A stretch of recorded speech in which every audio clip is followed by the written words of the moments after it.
All right, I'm going to give a heads up to the audiovisual guys. We'll start in about 20 seconds. Everybody else more or less ready?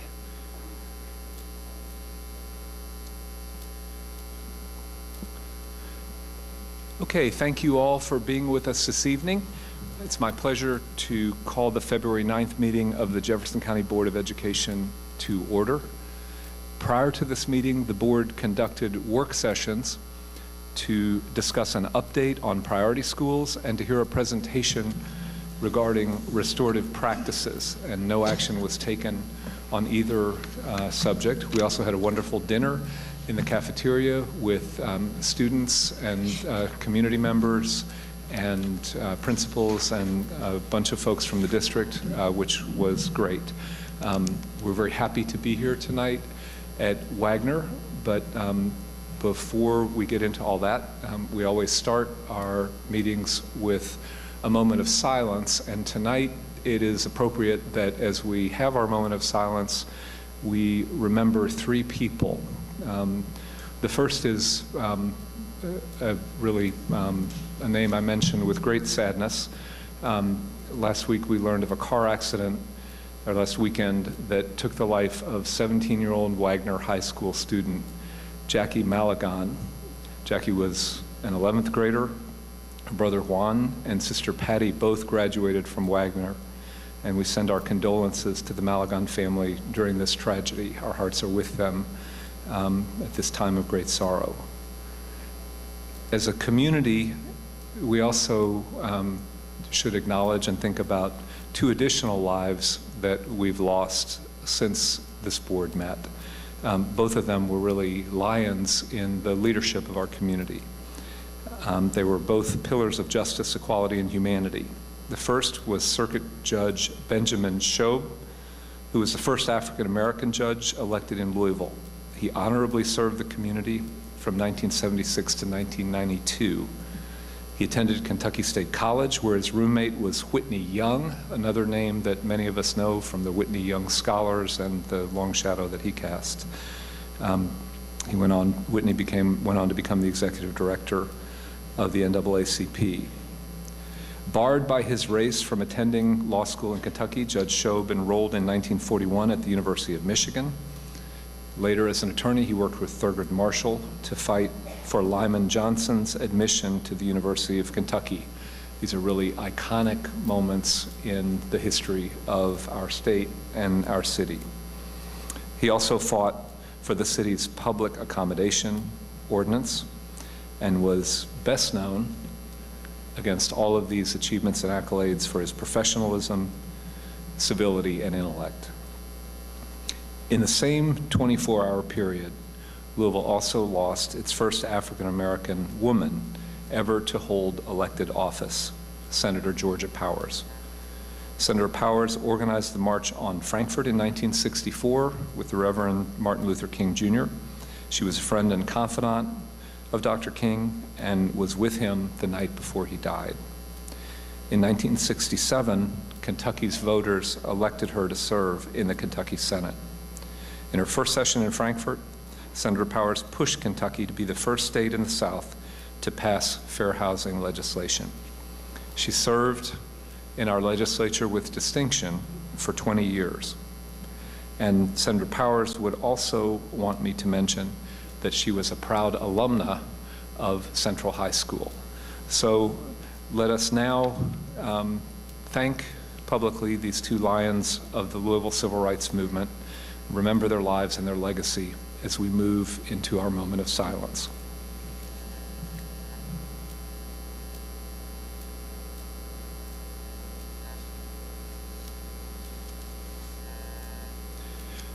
Thank you. We will now please rise for the presentation of colors, which will be done by the Seneca High School Marine Corps JROTC Color Guard.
The pledge will be led by District 2 elementary school students.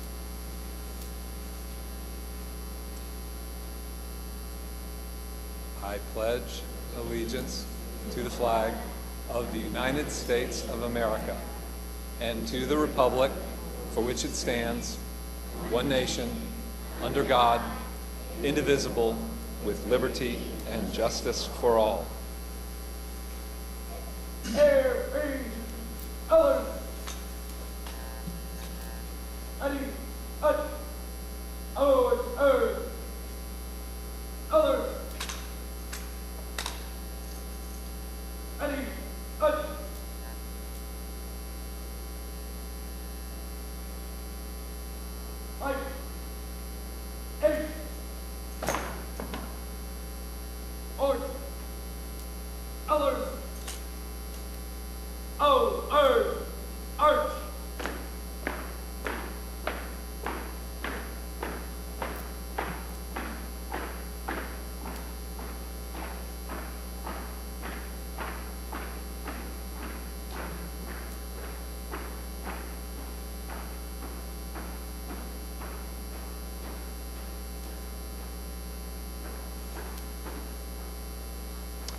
You may be seated.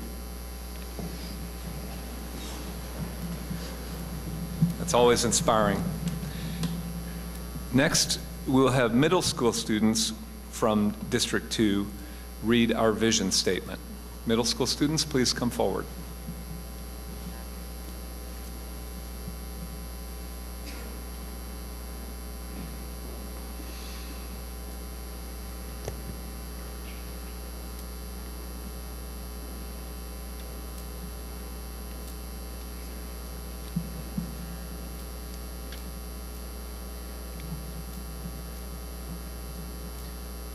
Jefferson County public school students graduate prepared and empowered and desire to reach their full potential and contribute as thoughtful, responsible citizens of our diverse shared world.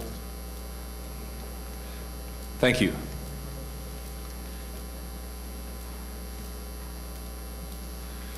Great job.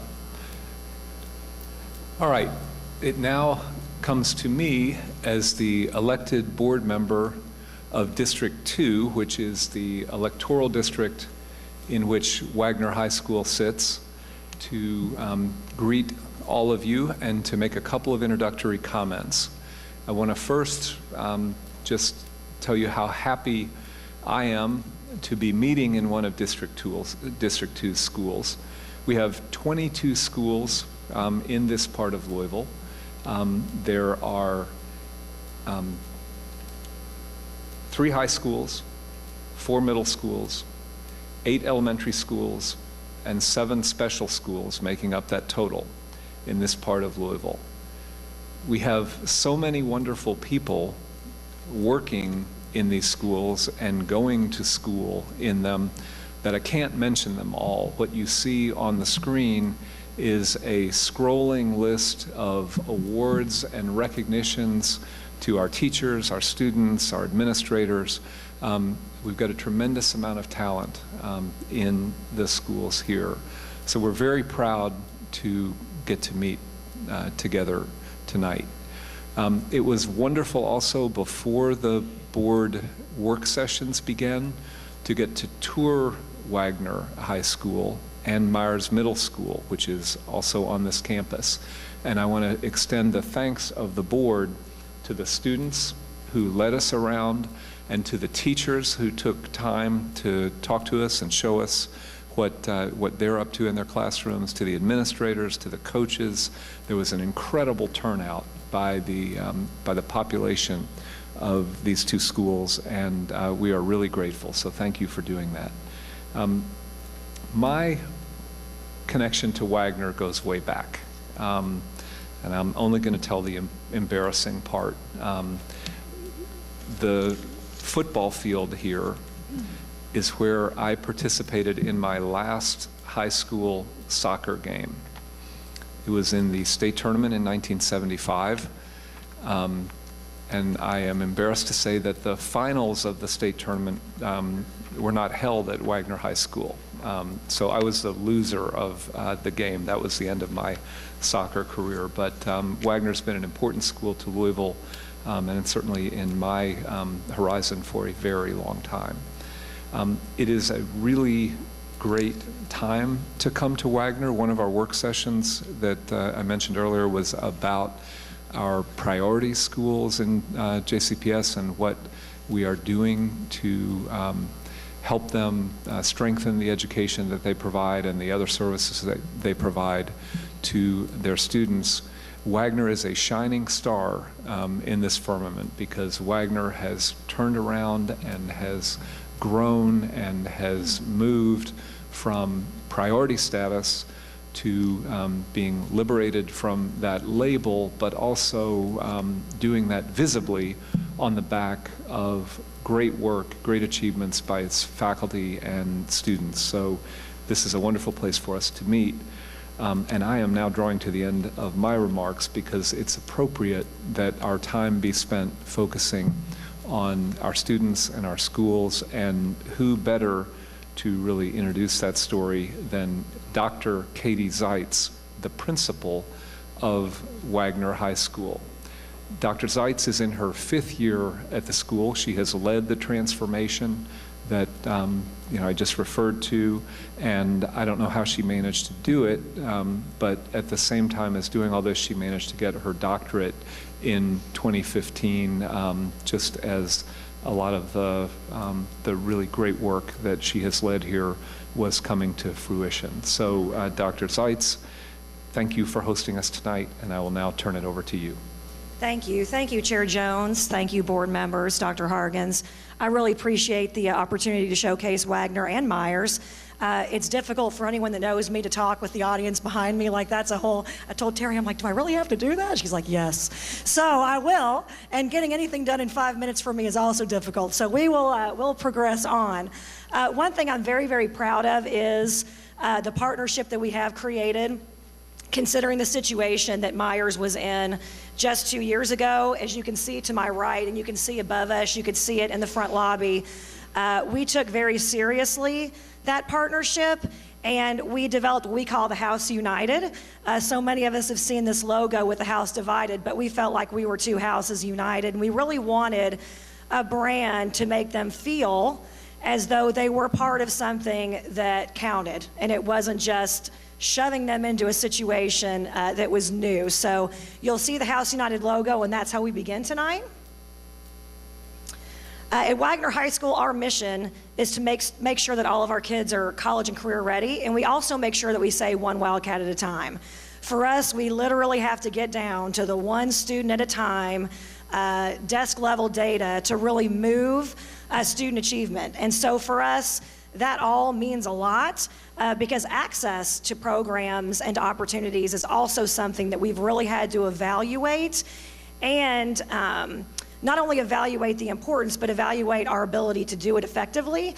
I think when you start a turnaround process, you inundate yourselves with initiatives and programs because you know you need to move fast, and you know there's lots of things out there that could work. And so at Wagner, we really had to kind of put the brakes on. I had a couple mentors working with me the first year saying, okay, we've got to make sure that whatever we're wearing ourselves out doing works. And so the all piece for us is a really big deal. Also, as you'll notice, we have the Ford Next Generation Learners 5-star logo. Wagner was a pilot school for the Next Generation Learners 5-star career initiative. We do have career pathways, and that's been a really great way for us to try to connect students to each other. So students that share similar interests for their careers and for their future travel together and have some similar courses. In addition, I think it's a great opportunity for kids to investigate through hands-on learning and some problem-based learning, which we're getting better at and trying to help our teachers get better at, what they like to do and don't like to do. I can assure you I have students in my medical and allied health programs that have realized that's not the career for them. And I think that's just as effective as putting students in a position to realize what is going to be effective for them in the future and kind of what goes into a career in medicine or health. There's lots of things to do besides being a doctor. And so we really try to help students understand all the varied experiences they could have in the health industry and give them some exposure to those. You can see with our pathway opportunities, we have health sciences, we have allied health, environmental science, and then obviously we do offer liberal studies. Every student at Wagner isn't involved in one of the medical career pathways, and that's okay. We just want to make sure they're involved in something that they're interested in because it makes their attendance better and it makes their interest in achieving at higher levels better.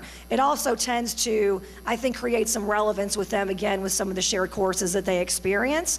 We're trying to grow some new programs. One of our newer is the Farm Technician Program, pharmaceuticals, that is. Also, we've got an EKG certification credential that students can graduate with. We have medical nursing assistants graduating and going on to nursing school so they can actually make money and have a career while they're going to nursing school. We have some medical administration classes, lots of different things, including environment and some partnerships with organizations like WaterStep and other programs are looking at environmentally safe ways to do things, especially where the environment is concerned. Myers at Wagner. So Myers at Wagner started for us 2 years ago, and I think this is a great time to talk about this. There was a situation with Myers at its former location, and how are we going to handle all these amazing kids that, when their school is going to be closing. And so for me, it was very difficult in the conversations. While I couldn't house them forever just because spatially I don't have the room, what I did know was I had space to temporarily offer them a soft place to land and support them and hopefully make them more ready to attend high school than they might have been had they not received an experience where they had wraparound services and potentially a lot of movement with staffing. It felt very obvious that if they were in a building where staff members knew that they had to seek other opportunities career-wise to be able to know what they were going to do afterwards, that they might be leaving or might experience a lot of mobility with staff. We have very, very clear systems in place at Wagner, and we knew that we could wrap those services around those students at least for 2 years and hopefully make them a little bit more prepared than they might have been for high school. Our mission for the Myers students mirrors our mission for Wagner. It's making them high school ready, one Mustang at a time, because we want to make sure that students are not only academically ready for high school, but socially ready. There were a lot of behavior challenges and things that we went through as we were working on new systems for Myers.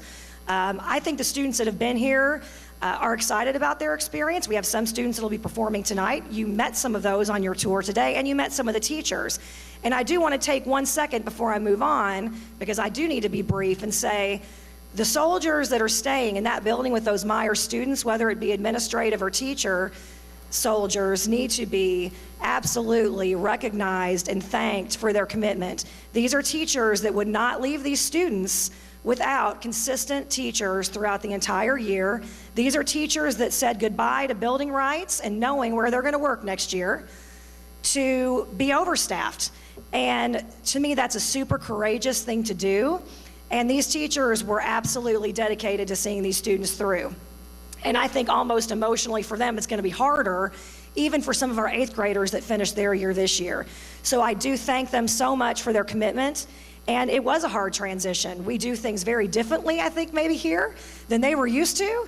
And anybody that knows me knows you do it this way. We do it away. And that's the way we're going to do things because we know it's what gets best results for kids. And it's student-centered. And so they have taken that challenge. They have risen to it. And I could not be more proud of the quality of their instruction and their work with collaboration with each other and just being willing to learn and kind of flow in a new community. That's a tough, tough thing to do. So I thank them very much, and I think they needed a special recognition.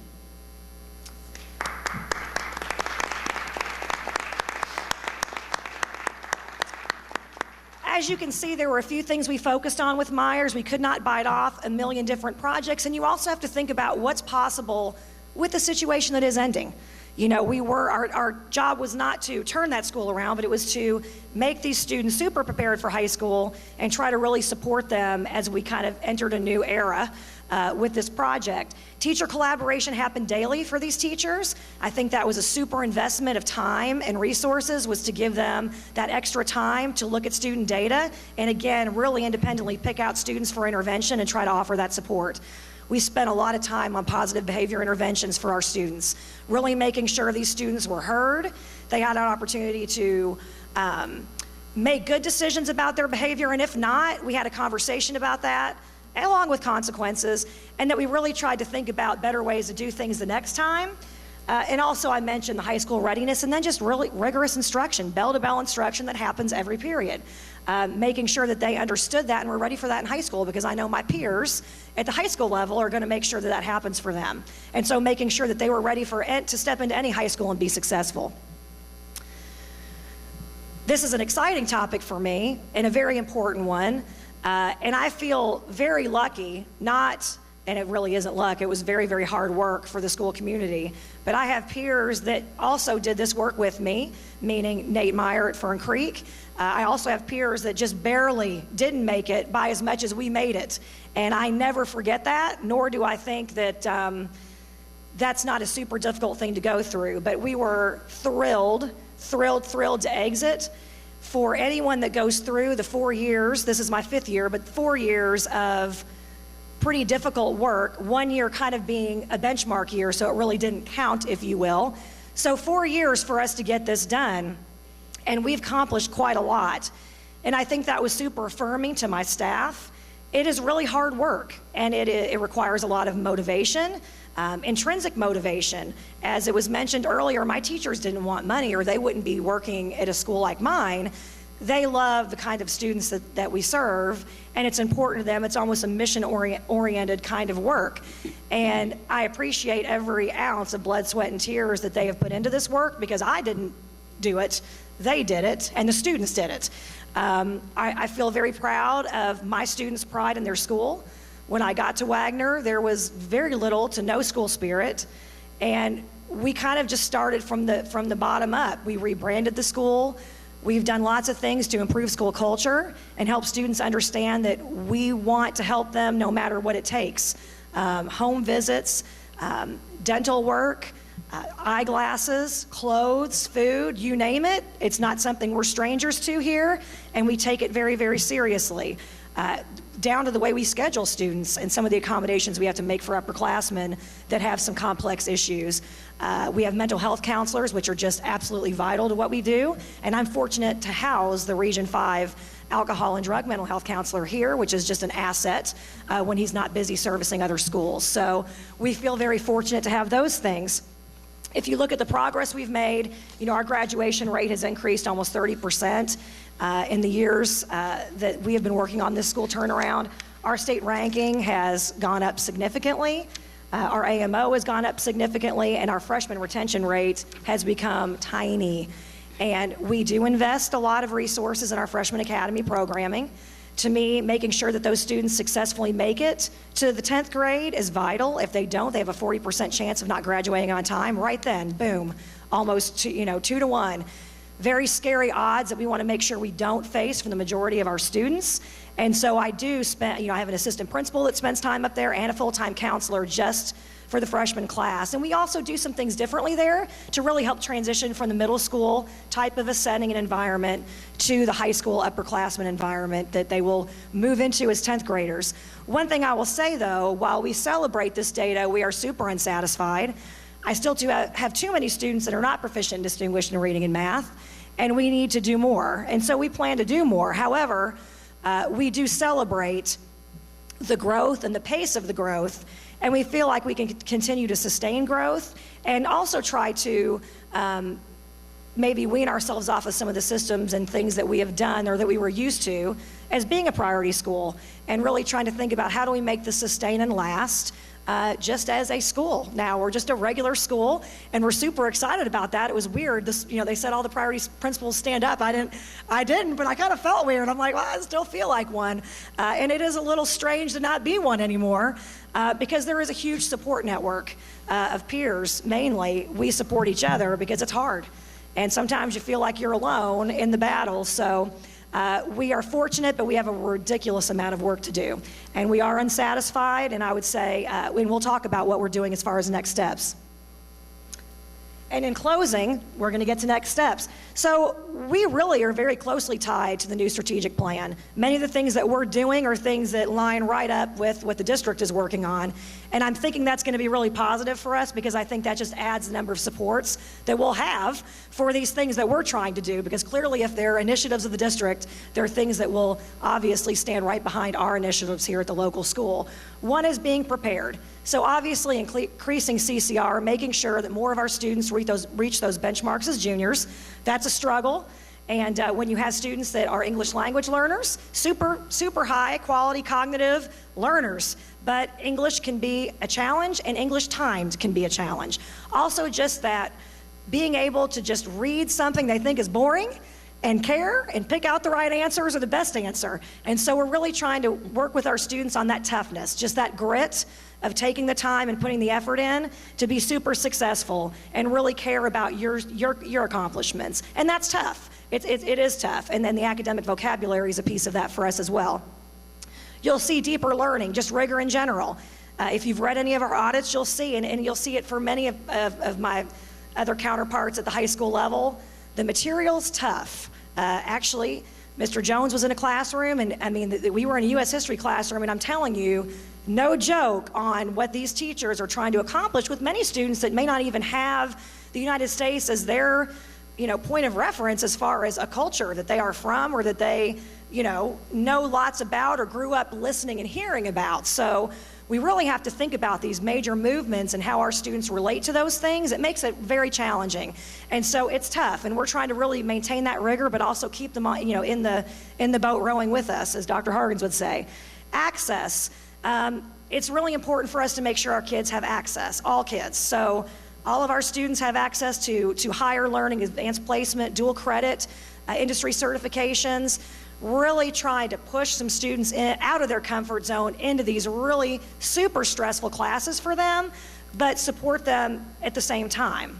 And we're working on that, and again, we'll continue to work on that with our post-secondary partners. And then finally, relevance.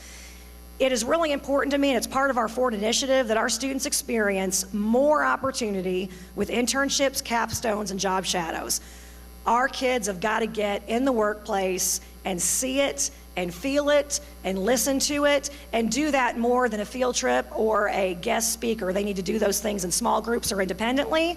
So it's one of my charges, and we're working on that this year, that every one of our students in the health, medical, and environmental science pathways will be doing a course-specific job experience that is tied to the course that they're taking at the time. And it's going to be one of the first times that a school in Jefferson County has kind of done a school-wide initiative. We're piloting a few different things, and we are fortunate and excited to do this. In addition, we also do senior interviews with our students, with community partners that come in and talk with our students about life choices, plans, and things of that nature. So we're excited about trying to bring more relevance to our students and just give them more exposure and access to what's out there in the world that maybe they don't know is out there. So that is what I have to say. I probably did go over 5 minutes, and I'm sorry, but I tried. And we're just so thrilled that you're here. We feel fortunate that we were able to host this meeting. And so thanks so much. And if there's any questions, I will be around all evening. Thank you, Dr. Seitz. And I think it's appropriate for us to give a round of applause to the entire Wagner community for its journey. as well as to the Myers Mustangs for their important role in the culture on this campus. So for you guys too.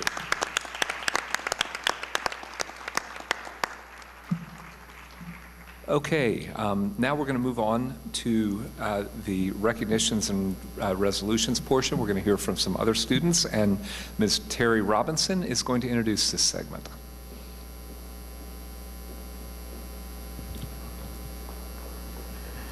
Dr. Hargan's Board Chair David Jones Jr. and members of the Jefferson County Board of Education this evening will highlight the outstanding musical and academic talents of District 2 students. We begin with Myers Middle and Wagner High School Orchestra, who will demonstrate their talents through an instrumental presentation under the direction of Alice Markowitz. Ms. Markowitz, and students, please begin your presentation.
Board Chair David Jones Jr., please come forward to thank the students for their excellent performance. If you'll please join the orchestra and Ms. Markowitz for a photograph.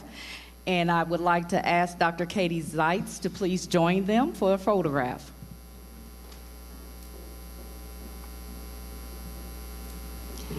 And if we have parents of these outstanding students, please stand to be recognized.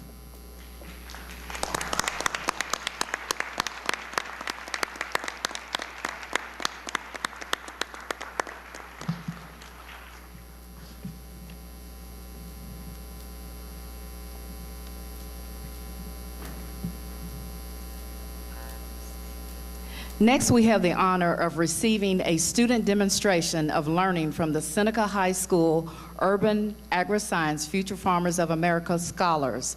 They will demonstrate parliamentary procedures that mirror a FFA National Convention ceremony. Seneca students, Cassidy Cartwright, Aiden Paulson, Aubrey Wells, Tori Henderson, Monica Codwell, D'Angelo Baker, Lexi Hughes, Christina Humphrey, Hannah Hurd, and Jada Castillo. Please come forward to begin your presentation.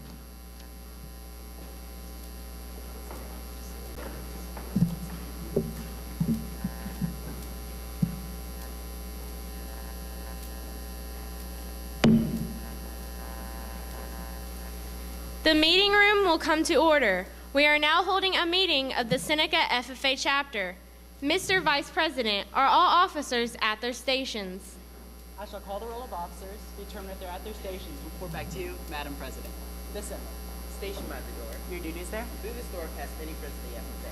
It is my duty to see that the door is open to our friends at all times and that they are welcome. I care for the meeting room and paraphernalia. I strive to keep the room comfortable and assist the President in maintaining order.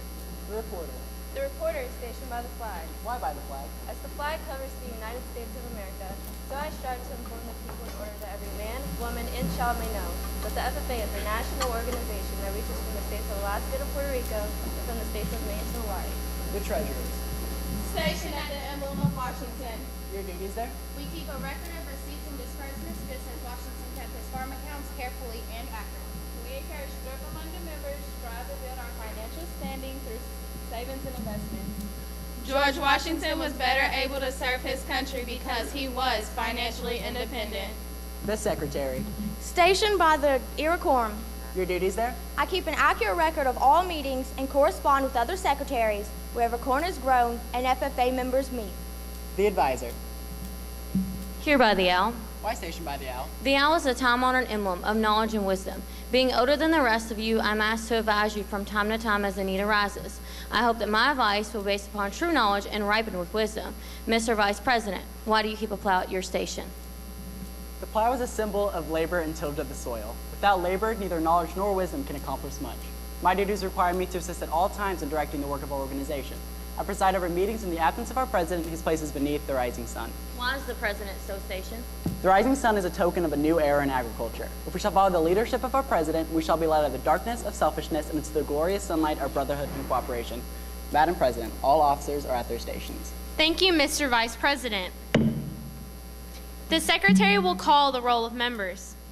There are 10 members, 1 advisor, and numerous guests, Madam President. Thank you. FFA members, why are we here? To practice brotherhood, honor agricultural opportunities and responsibilities, and develop those qualities of leadership which an FFA membership possess. May we accomplish our purposes. I now declare this meeting of the Seneca FFA chapter duly open for the transaction of business or attention to any matter which may be properly presented. What is the pleasure of the group? Madam President, Jada. I move that we have 5 elementary schools participate in Animals for Learning. Second. It has been properly moved by Jada and seconded by Aiden that 5 elementary schools will participate in Animals for Learning. Is there any debate? Madam President, D'Angelo. I call for the orders of the day. Discussion of the main motion. Thank you. Madam President, Lexi. I rise some point of information. State your point. What exactly is Animals for Learning? Animals for Learning is where students from Seneca High School and elementary schools come out to the field next to our ag department, and we bring out typical barnyard animals that they don't see in their daily lives, and we teach them about the importance of these animals and about the importance of agriculture. Thank you. Madam President, Hannah. I disagree with this motion because last year we had 2 elementary schools in addition to our own high school attend Animals for Learning, and it could be a bit hectic. So I think that 5 elementary schools could be a little chaotic and too much for us. So I encourage everyone to vote against this motion. Madam President, Nautica. I disagree with the previous speaker, given that we have more than 70 members in our FFA chapter, and we also bring out the future educators of America, and they also escort the students around and supervise them to the different animal stations. So I encourage everyone to agree with the main motion. Madam President, Aubrey. I agree with this motion because it'll better educate these students. Last year I was actually asked if the donkey that I was taking care of could fly. So it just goes to show that they don't know a lot about farm animals or animals in general for that motion. So I encourage everybody to vote in favor of this motion. Madam President, Jada. I'd like to point out the fact that just because the event is called Animals for Learning, it doesn't mean that animals is the only thing we have to offer. I know for a fact that each year the program grows along with the event, and we also offer composting sessions as well as the importance of growing fruits. Madam President, Lexi. I agree with this motion because I think that it would be very educational for the students, just like Aubrey said. Last year we included a dairy section where we taught the kids how to make ice cream, and I believe that it would open up their eyes to other agricultural jobs other than just being a farmer. Madam President, Aiden. I move to refer this to the Public Relations Committee because I feel like they'd be able to talk about this further. Motion dies for lack of second. Madam President, Tori. I call It has been properly moved by Tori and seconded by Nautica that we will vote on the main motion that reads that 5 elementary schools will participate in Animals for Learning.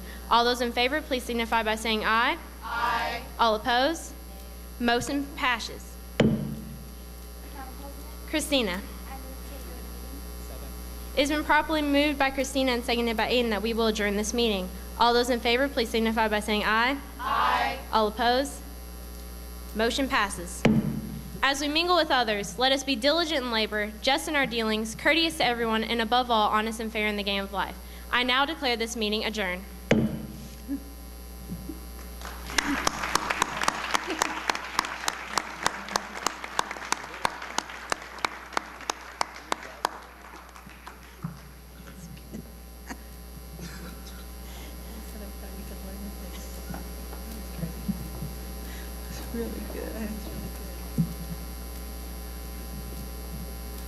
Mr. Jones, please congratulate the students for their exemplary presentation. Joining in the recognition is their teachers, Kristen Wright and Bethany Manley, and Principal Kim Harbold. And I'd like to ask the parents of these outstanding students to please stand.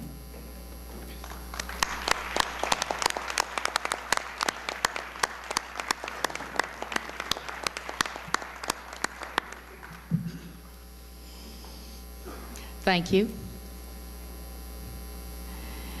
It is now our pleasure to receive a student demonstration of learning from Atherton High School students Donnie King, Kaylin Fulton, and Yolexis Mesa, who will do a presentation entitled The Main Event. Students will share what it's like to be part of the Education Career Academy on their first day and how their perspective changes through the course of the program as they develop their abilities as teachers. Students, please come forward to begin your presentation.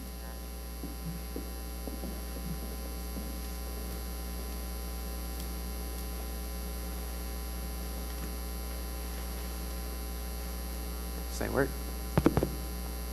Okay, first off, we would like to say thank you for having us here today. We are enrolled in the Education Career Academy at Atherton High School, and our presentation is entitled The Main Event.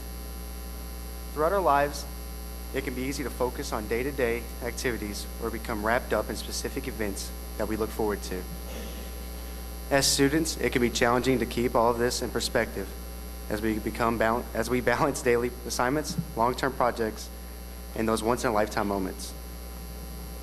We want to say thank you to everyone who sacrifices their time, energy, and resources to give us these opportunities.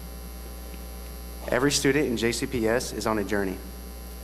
We all start at different places, but somewhere along the way, with the support of our teachers, administrators, and all of you here today, we learn to look past all these events to see the main event.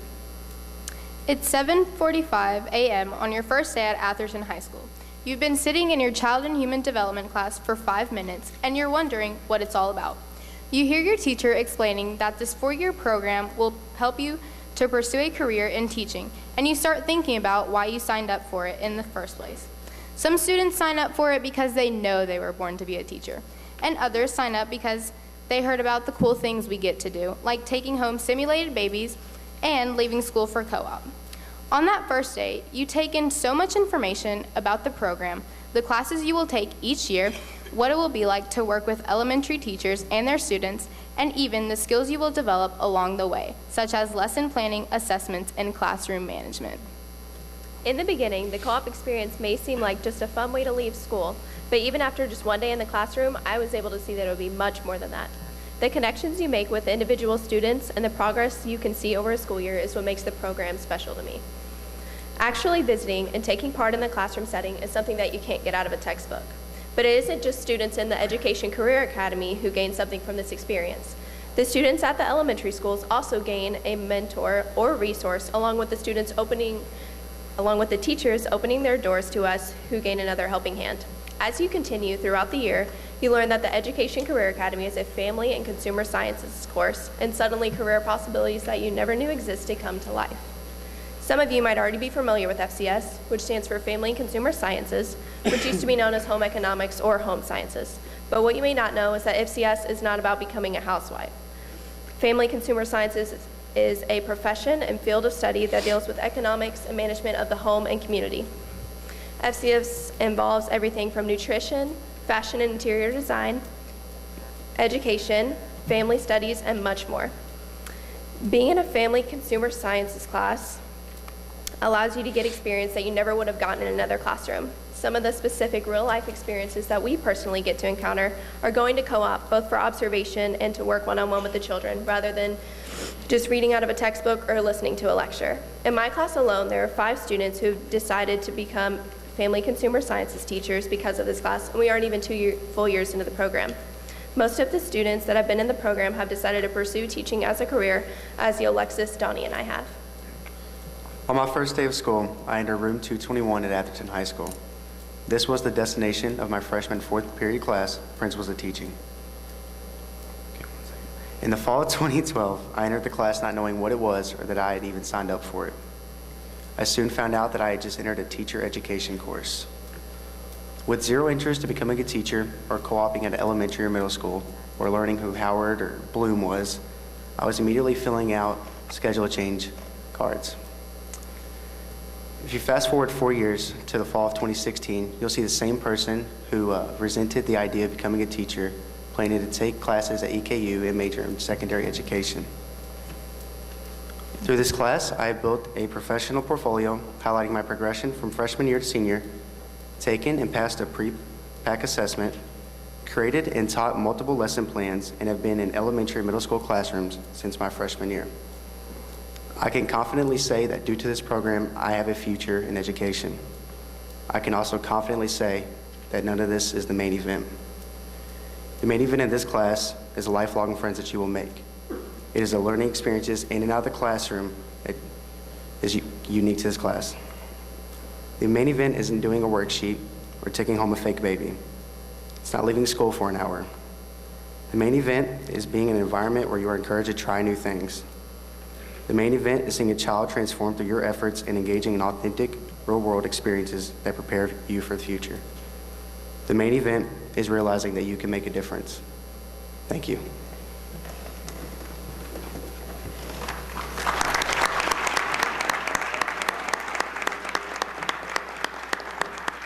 Mr. Jones, please congratulate the Atherton students for their outstanding student demonstration. Joining in the recognition is their teacher, Candace Hunt, and Principal, Dr. Thomas Aberly.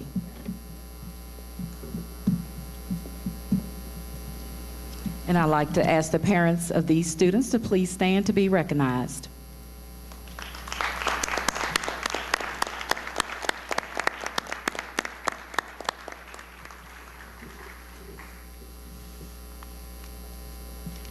Thank you. Now, please join me in viewing a video montage of District 2 schools.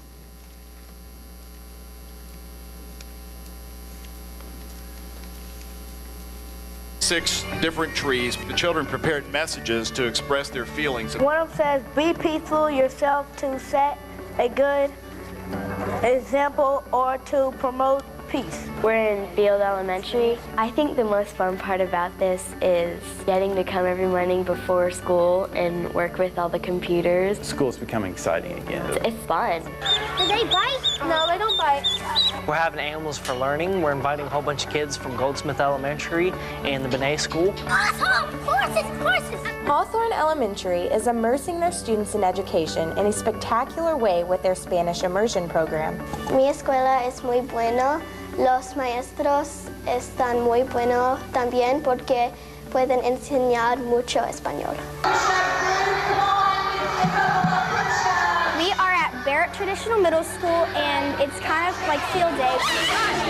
Hashtag all in, that's our slogan for the year, so we're just working together doing exercise. Here at Highland Middle School, we are launching our first annual Career Day themed Love Your Job. People from different careers are coming to our school to show us about what we'll do in the real life when we get older. The tube is blocking its way. We're doing an experiment over different periods of time. We tested over 10 minutes and 24 hours. There were different outcomes and really different outcomes. We are at Atherton High School today to celebrate Farm to School Week. We're making chicken quinoa burritos with cheese, esquites de elotes, which is the Mexican corn salad, and we're also making jicama slaw. In a former life, I practiced law.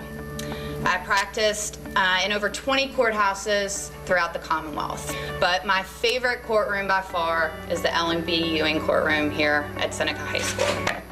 We are at Wagner High School. Today we were focusing on our Principles of Biomedical Science class. Learning how to get DNA by itself and analyze it, and we're trying to do that with Amy Garcia's crime scenes. I want to give a golden oar to Nancy, and the value that you exhibit every day is our students are cared for and treated as if they are our own. So Nancy, thank you.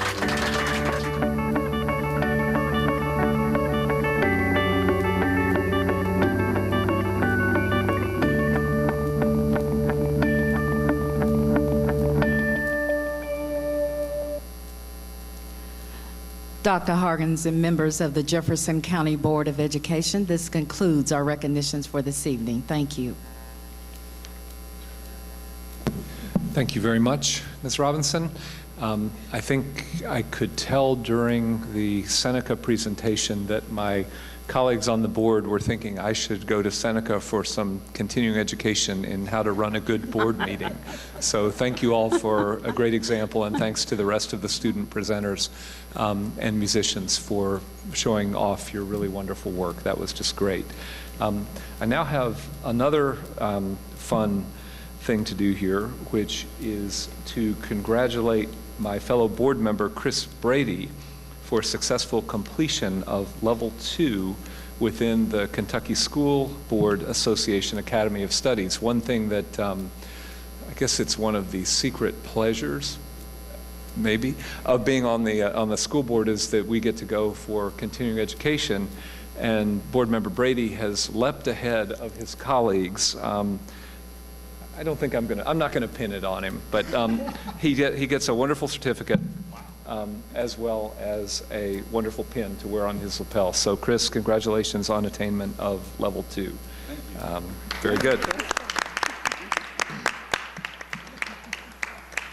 All right, that concludes the student and recognition portion, and it is our custom now to invite students, teachers, families, anybody who needs to go home and get on with homework or other activities to feel free to depart before we go into the business portion of the board meeting. So if anyone would like to leave, oh, look, a few people would.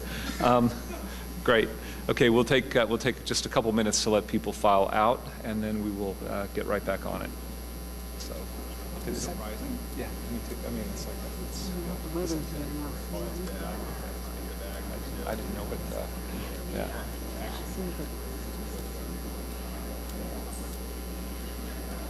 Yeah. Oh man. 21 degrees. Yeah. It's not soon to be precipitating. That's good. Chris is like, yeah, I mean, what do we have to start calling him like Dr. Brady or something? All right, good.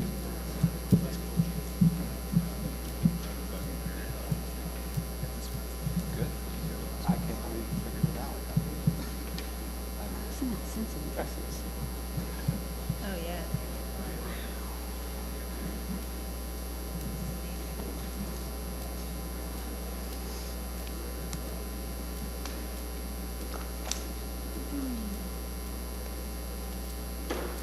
All right, let us get back on it. Is there a motion to receive the recognitions? Ms. Porter moves. Is there a second?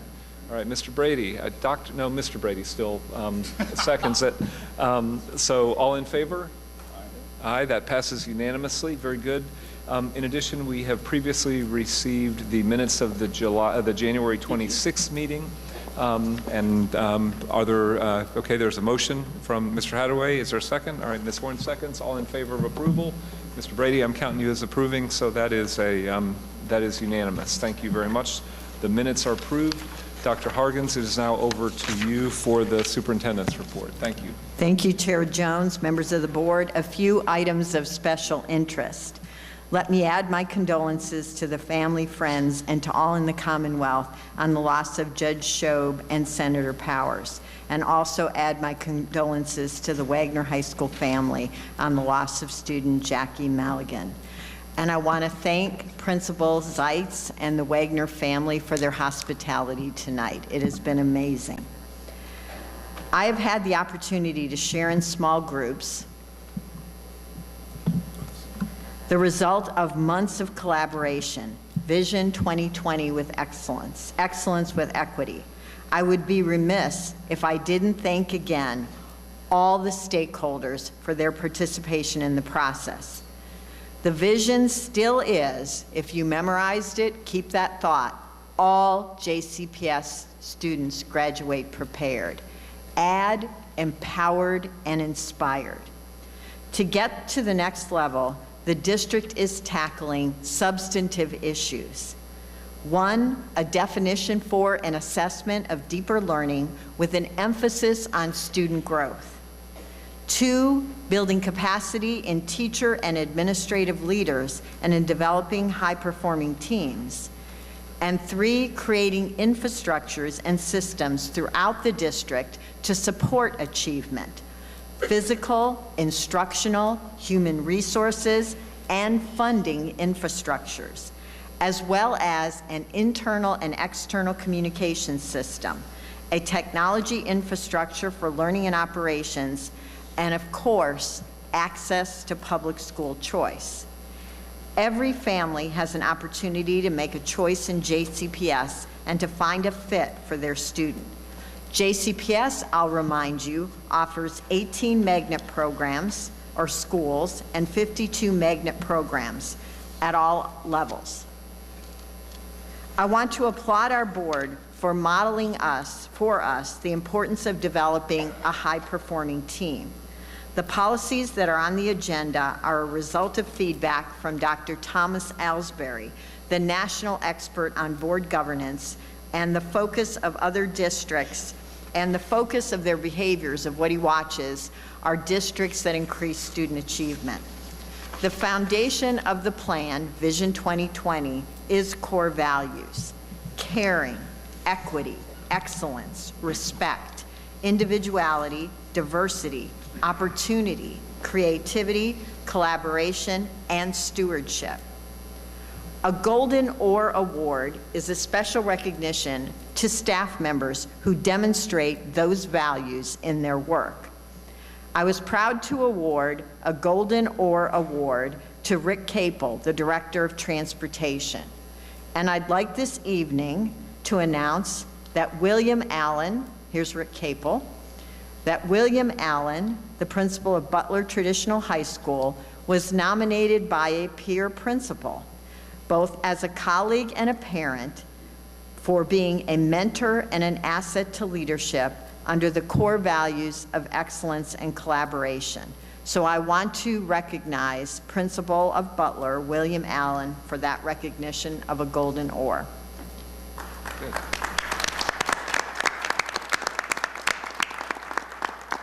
Fern Creek High School Career and Technical Education, CTE programs received a perfect score on all 12 standards in the state program assessment on January 28, 2016. So congratulations to Principal Nate Myers, Career Pathway Specialist Nichelle Anthony, and the entire Fern Creek CTE department. Congratulations also to Fern Creek High School, who was runner-up for the First to Four Professional Learning Communities Award at the PLC Work Summit in Phoenix, Arizona last week. We are a district of innovation that aligns with Vision 2020. There are 4 pillars or innovation strategies in our application. The first one is creating access to highly effective instruction through professional collaboration. Paul Barnwell is our teacherpreneur. He's leading the way in developing virtual communities of teachers. Mimi Ratliff, along with over 300 other educators, are discussing teaching in web chats. Mimi is also leading a committee to organize the first Ed Camp JCPS. Nearly 200 JCPS teachers have already registered. Thank you to the University of Louisville College of Business, who donated tablets to the 5th grade class. That would be the class of 2023 at Portland Elementary School. And Ms. Porter and I saw that excitement. The second innovation strategy is extending learning opportunities. The third is to create schools of innovation. After the design competition, we implemented this year 2 designs: the Waldorf-inspired Catalpa model at Maupin Elementary and the Louisville Reach Academy, a wraparound service design at Atkinson Elementary. Here is a kindergarten class, that would be the class of 2028, at Maupin, and they have developed a community of learners, and they eat lunch together in their classroom. And of course, because we're a district of innovation, we give you monthly updates for Louisville Linked, a system to link supports with student needs. 46,604 links were made through the 5th pupil month, serving 153 school sites and 21,675 students. Part of the choices our high school students have, and we're in one tonight, are our 5-star schools. Remember, there are 5 themes: medicine, health, and the environment, like here at Wagner; engineering, communication, media, and the arts; human services, education, and international studies; and business and information technology. So there are 5 themes repeated 3 times each for a total of 15 schools, which are divided into 5 areas. So I want to thank the board for your approval of a new role, a new coaching role, which we call the Ford NGL Implementation Coaches, and want to recognize Bryce Hibbert from Southern, Marty Polio from Doss, and Katie Seitz, who are the implementation coaches for their area. Mayor Greg Fisher gave a major shout out to the Kentuckiana Works Summer Works program in his video at his State of the City address. Several students from JCPS career-themed high schools talked about the skills that they have learned in JCPS that they can offer employers this summer. Mayor Fisher is calling on all local employers to step up and hire youth this summer. Wagner High School has a M&A program, which is a Medicaid nursing program, and I'm hoping to pass my state test and graduate being a CNA. I may only be 16, but I've got some pretty advanced tech skills. I've created some cool projects, including computer login for teachers that is being used in its beta stage at our school.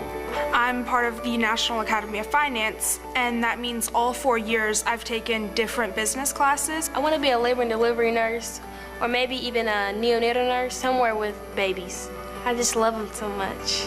Python's the computer language that I've been using to program the actual login program. Teachers can come in, put in their little code, and they can be signed in.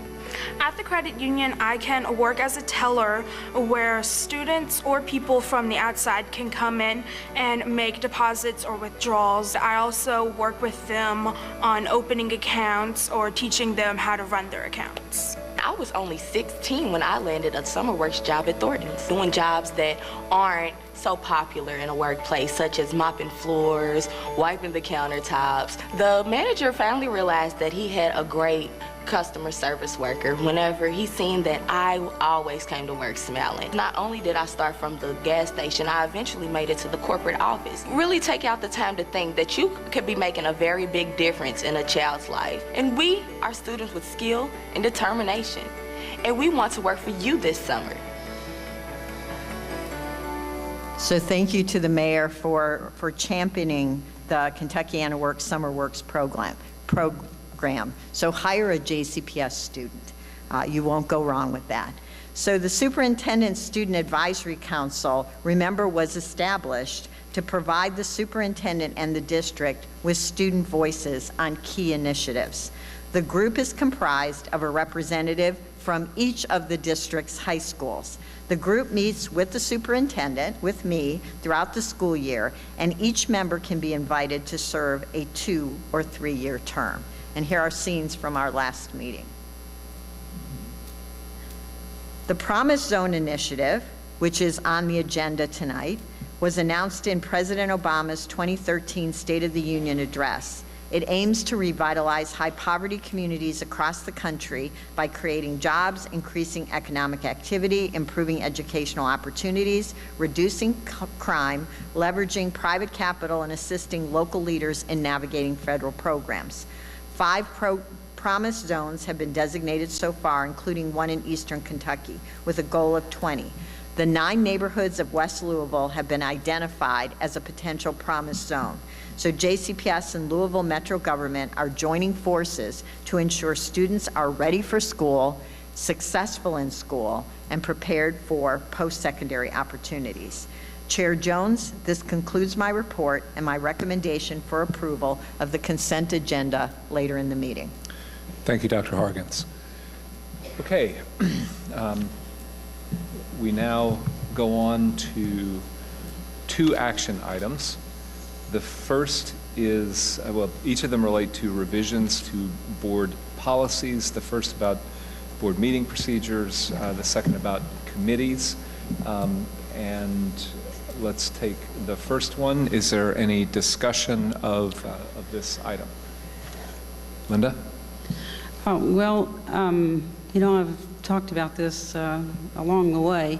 I'm not feeling the necessity of making operating principles policy. And I'm feeling like it's taking policy like we do with the superintendent, and the superintendent then implements policy with procedures, and they are not put in policy. And we're trying to put procedural things into policy here, and I just feel like it's not necessary. And we're doing that with words like should. So if we're making several promises here about when we're going to ask questions, and to be sure that we ask questions ahead of the meeting so the superintendent has a chance to prepare answers, and we're promising to make requests ahead of time instead of during the meeting, as if we're always going to have those requests ahead of time. Sometimes things come up during the meeting, and I think you need to make your requests then. But the promise that you're going to tell the chair what you want to bring down, and then so the chair has it ahead of time, and then we can bring it down. And then the promise to make a pledge here that we promise we're going to follow these promises. To me, it's just very restrictive feeling. I feel like these are operational, procedural kinds of things. The next board may not want to follow these particular procedures. So I'm not feeling like it's necessary to put these in policy.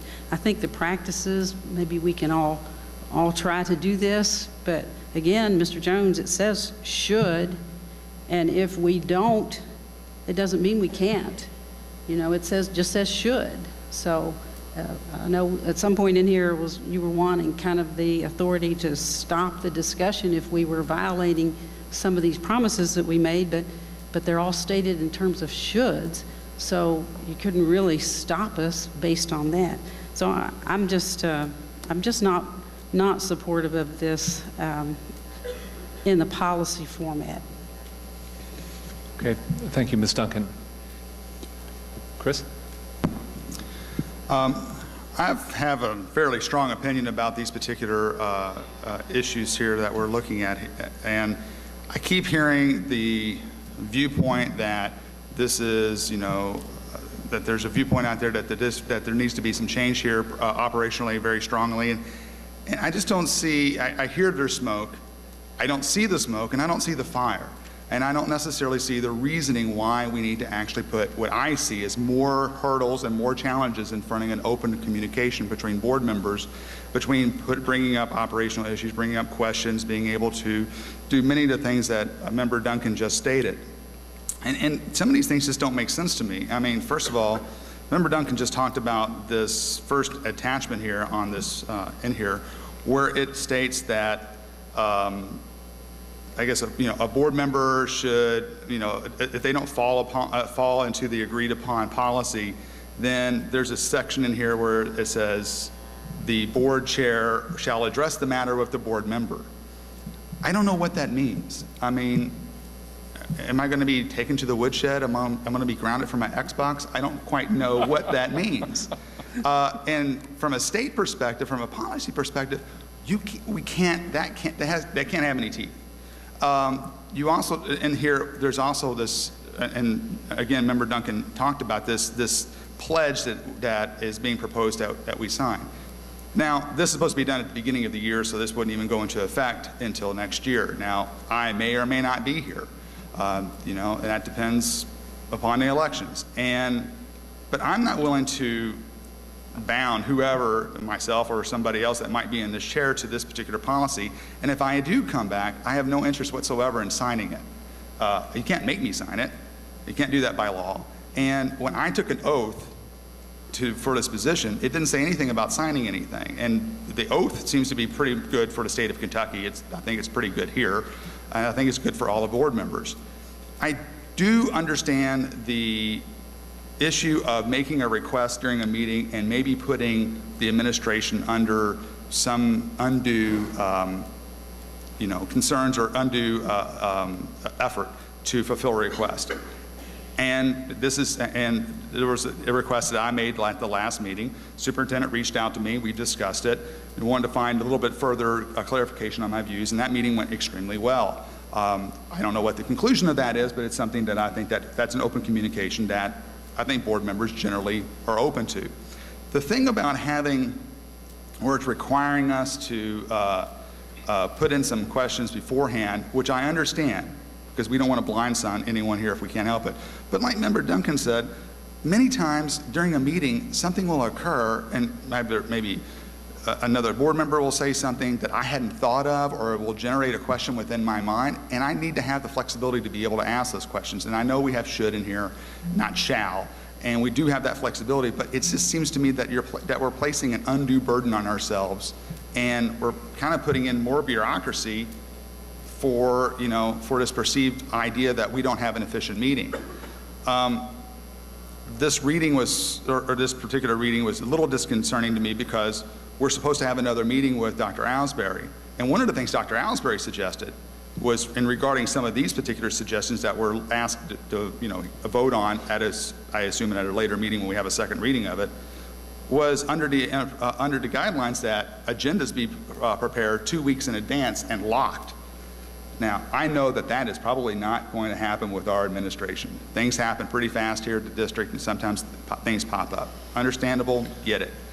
But if that's one of the key things that he's suggesting, and that's not in here. The other thing is that we weren't really supposed to really be voting on anything until we had a chance to have that second meeting. Plus, the meeting that we did have was regarding his observation of one board meeting. Now, he has done an evaluation of us before and said pretty much we're in line. We're not terribly bad. We're not incredibly efficient in his views, but we're kind of in the middle. Okay, but we're a public organization, and we have to be able to be transparent. Putting these guidelines in here, to me, gets in the way of that transparency. If our goal is to say sunshine is the best disinfectant, then this is blocking the sunshine. I am not inclined to vote for this at all. Other comments? Steph? I think that in Dr. Owsbury's meeting, that was the first meeting, he identified 3 things that were pretty urgent. He phrased them. Then these are the 3 things that are being tackled this evening in the first reading. So I think that the second meetings are intended to, because he actually just really got to those first 3 things. We didn't really go over everything else. So it was my understanding that there would be future meetings, but that it would be tackling other things. I do think that this does have the word should, so it's more like a definition, being a new board member and not really understanding what was meant by consent agenda, calendar items, what the intent was. To me, it looks like it's just a definition of our current practice and what we're doing currently, so it didn't seem like a big aberration from what we were doing before. It just defined what we're doing. And I think the intent of these changes or additions and some corrections, which I thought were really good from the Kentucky School Board Association, is that we conduct more orderly meetings. I was concerned that, you know, you have an agenda and you have items on the agenda. If you start pulling down consent agenda items and they become, you know, basically more a part of the meeting than, you know, than intended. So if there is an issue, it's best to bring that up front. So maybe it needs to be taken out totally and put on as an agenda item or brought back after future, you know, if there's some, you know, one board member, you know, expresses a real concern, it's not a consent agenda item. So I do think that the intent is to have, you know, just an orderly conduct of the meeting. So it seems reasonable to me, and I think that future boards can change it. So I don't see it's in black and white. I think that it can be changed at any future date. Thank you. Anybody else? Lisa? I don't have any concerns about the recommended changes either. I have, I guess, a little bit of a different interpretation than Mr. Brady in terms of being able to discuss things openly. One of the things that I heard Dr. Alsbury to say was that if we create new agendas on the spot by pulling forth things for lots of discussion and back and forth that weren't really intended to be part of the meeting, what we lose then is the ability to discuss deeply the issues that are on the agenda, the issues that have been scheduled. And so I think we see a lot of that where we get into a lot of, you know, kind of going down rabbit holes and lose sight of the main thing and miss the opportunity to have those deeper discussions publicly. So I have no concerns about this recommendation. Okay, thank you. Point of clarification. You get, sure, like 20 seconds. So my point of clarification is two things. One, the items in here regarding a KSBA suggested language has nothing to do with this board policy, has everything to do with just tidying up like consent agenda and putting in like what it's referencing. Two, we have ample opportunity. We move our informational and our action items up to the front of our agenda, and we have ample opportunity to discuss the main thing. What I'm concerned about is things like our draft budget plan that gets stuck into the consent agenda, and we don't have the ability to bring that out, or something else that they may not have recognized earlier. Right.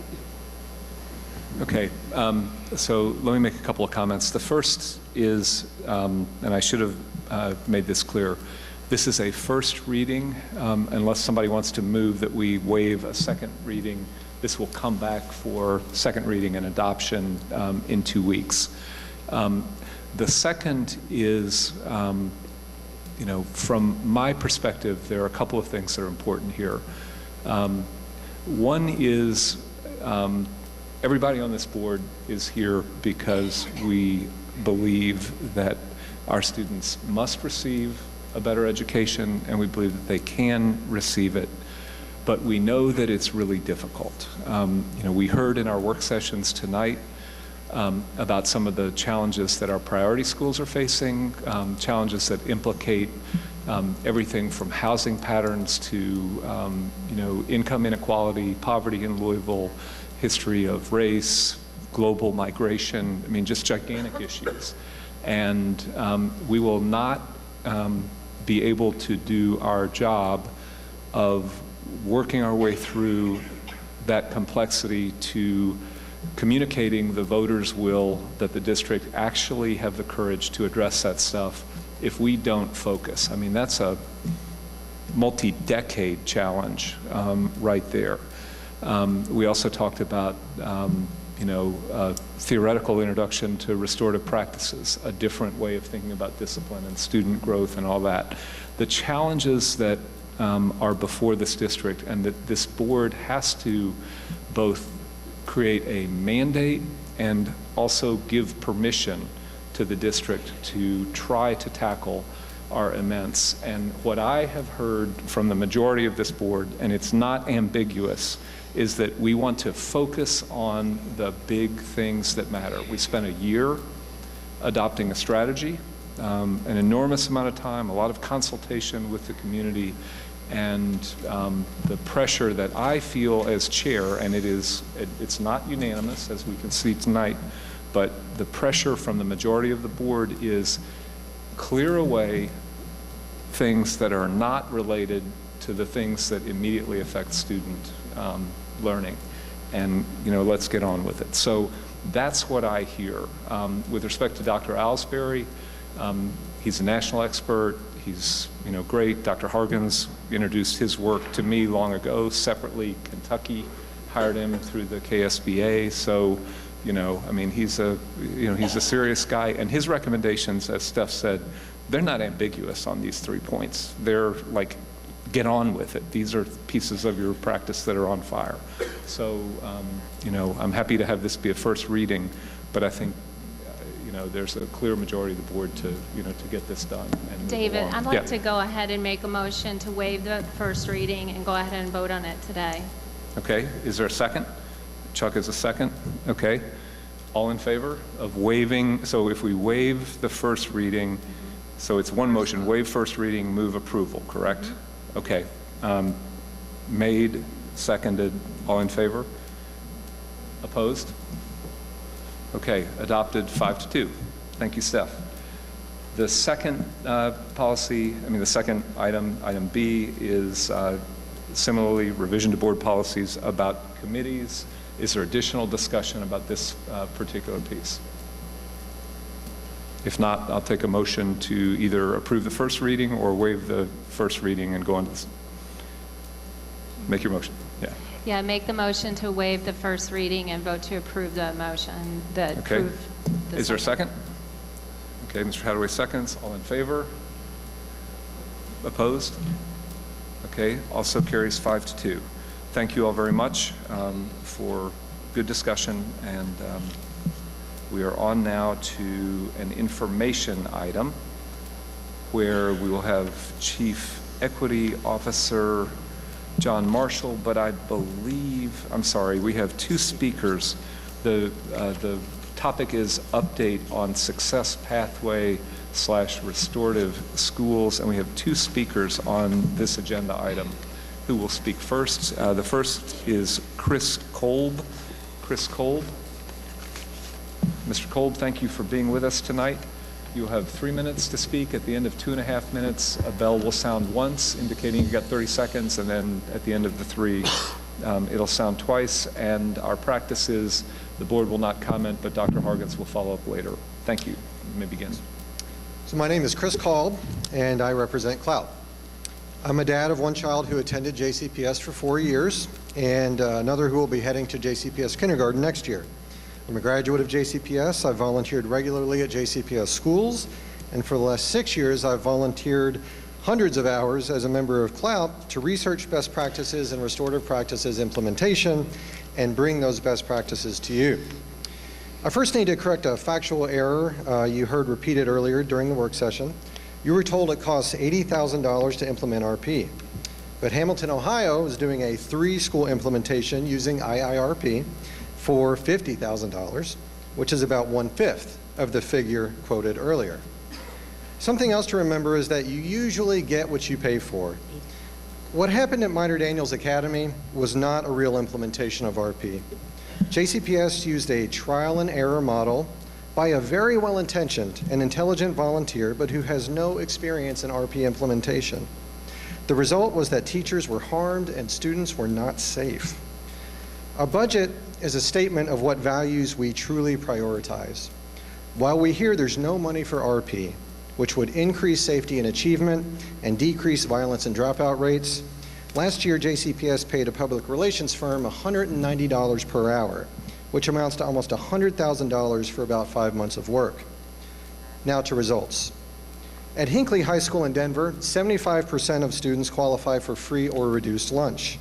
Hinckley reduced suspensions by 48% in 1 year, decreased fights from 263 to 31, and now ranks 3rd among Colorado high schools and students earning college credit.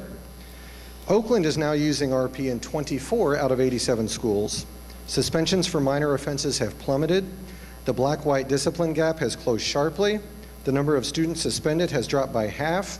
In RP high schools, graduation rates increased 60% and reading scores 128%. When schools implement whole school RP by using certified and experienced implementation experts, schools get significant results in the first year. 4 years ago, Clout helped JCPS get buy-in from dozens of principals to implement RP. If those principals had been supported by the administration, can you imagine what we'd be celebrating now? Record high test scores, teachers who want to stay on the job, even at tough schools, a school culture where a fight or classroom disruption is extremely abnormal, not a daily occurrence. Instead, our teachers are leaving the profession due to safety concerns. Many of our children are not safe, and racial disparities have increased every year for the last 6 years. Each of you can act now to secure resources for the dozens of principals who want whole school RP. If you do, we'll be back here in less than a year celebrating the tremendous results for our children, our teachers, and our community. The time to act is now. Our children and teachers deserve your leadership. Thank you. Thank you, Mr. Kolb. The next speaker is Karen Williams. Karen Williams.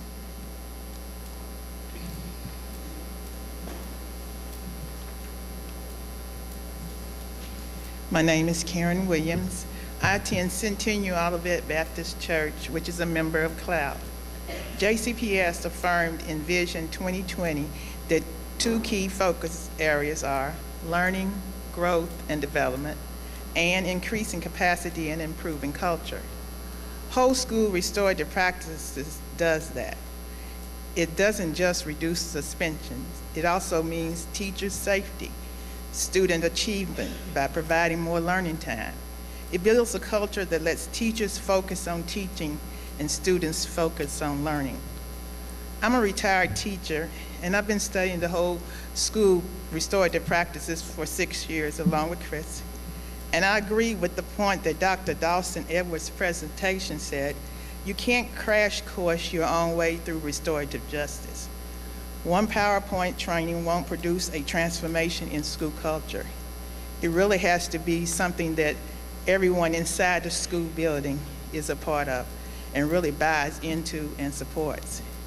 In short, there's a big difference between a PowerPoint or a one-time PD training and a real whole school restorative practice.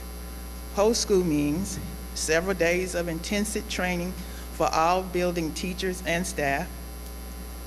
This is done by experienced and certified trainers.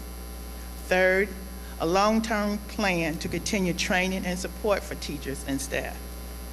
That's what teachers need, and that's what teachers got in Hamilton, Ohio, as you heard earlier. The Hamilton schools allocated $50,000 to fund trainers from the International Institute of Restorative Practices to train staff in 3 schools in 2014-15 school year. Suspension rates were down in all 3 schools the first semester of that year, and the teacher absentee rate dropped also by 14%. That's an investment of resources and energy, but it is an investment in a program with a track record of success, a program that will fundamentally change the lives of our students and our city, which will pay for itself if it keeps even 1 or 2 students from being transferred to alternative schools. We know that there is always a reason to delay. Another budget year, another study, more questions. But when I hear about the violence in our city and the safety problems in our schools, and when I think about my own great-nephews and the children at my church who go through problems when they're suspended and gotten off track, I ask myself, how many children are we going to lose? As the 2016-17 school year approaches, you will be asking yourselves, how can we make sure our children are safe at school? How can we give each child a chance to succeed? Whole school restorative practices is by far the best investment you can make. Let's not wait any longer to make it happen. Thank you, Ms. Williams. Thank you, Ms. Williams. We'll now turn to our Chief Equity Officer, Dr. John Marshall, for a report on the Success Pathway schools.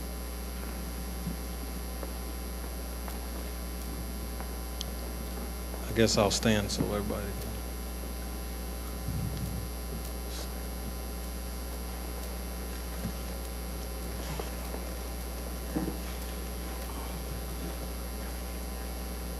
Good afternoon, and we are here to actually talk about some temporary changes in our success pathways and where we are, and Mr. Ledford is going to kind of represent the area superintendents to kind of talk about an overarching change in what has happened in our success pathway restorative schools.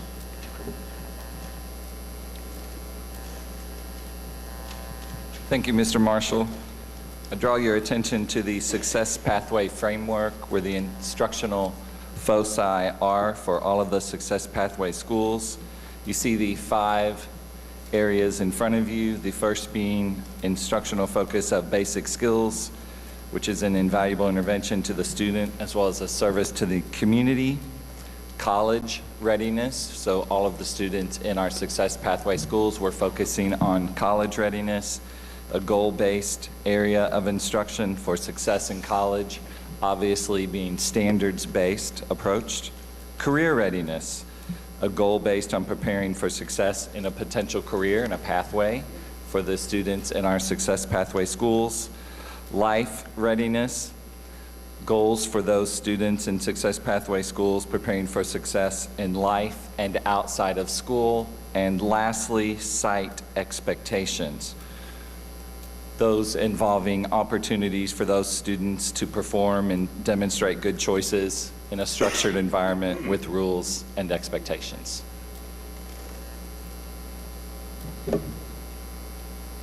So, some temporary changes. One of the things, and I'll have Jackie Wisman talk about this as well.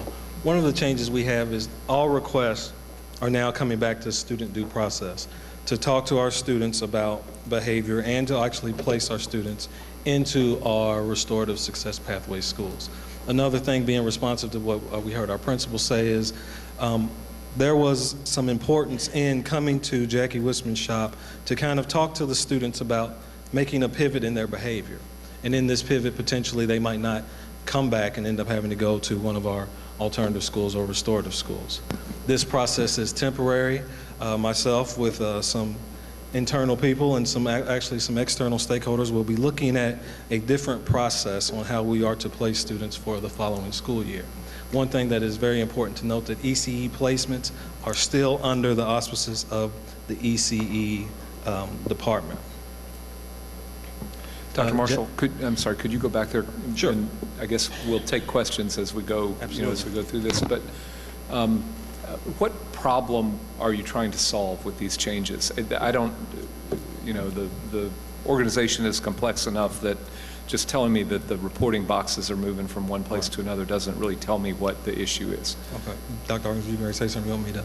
No, go ahead. Okay. So, being responsive to the principals was one of the things. The principals met at the principal communication team, and Dr. Averitt and some other ones were there, and they believe that by coming to talk to student due process about, hey, David, if you don't get this together, you're going to end up at one of our alternative schools or restorative schools. The principals believed that that would help. Another situation that we saw was there was a lull in time, or it took a long time to place students in certain schools. So one of the things that we're trying to do is expedite placing students so they're not out of school long. Jackie Wisman has been in this position a long time and really has a good understanding on what it takes to place students, and we've figured out some ways to expedite. For example, we're staggering our times. We're going to start earlier and end later so parents have more time to, get to the land building and meet with parents. And of course, the ECE thing, it's not a problem we're trying to solve, it's something we're trying to sustain, is to make sure that our ECE students get the proper due process that they need, but all the while understand the nuances of our ECE program. And I don't know if Jackie wishes to add anything at that point, but those were the problems we're trying to. The main one, Mr. Jones, is being responsive to what the principals have said at the midpoint of the year that we need to address as relates to placing students. Okay, so it's really for this academic year, one piece is have an intermediate sort of escalation where you go to a student due process meeting, and there's a, sort of, I'm not sure how to say it in restorative practice speak, I would otherwise say a sort of, come to Jesus talk, right, that you're about to fall into a different environment. Right. So there's a warning conversation. Am I hearing that right? Well, yeah, you're accurate in that we have a meeting, but it's not always a come to Jesus meeting, as you put it. Sometimes students are coming to see us because they want to be considered for Phoenix. Yeah, Phoenix really is, or Liberty, or Jefferson County High School, or the TAP schools. And then sometimes students just don't know what other options are out there for them, including GED programs. So we see them for a variety of reasons. Yeah, okay, thank you. And that's a good call out. The success pathways there's a much wider range than when we say alternative schools. Thank you. I'm sorry. Chris? Regarding the comment, Dr. Marshall, you just made, where you had this wall of getting students into, I guess, an alternative program or whatnot.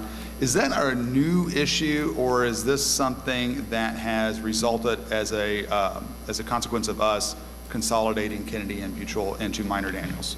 I think there has, and Jackie can speak to this too, I think there has been some hiccups, if you will, with intentionality on addressing and being trauma-informed, and you've heard other cabinet members and myself talk about being trauma-informed, but in the process, there has been some placing on the success pathway side, particular on taking a long time to get students placed.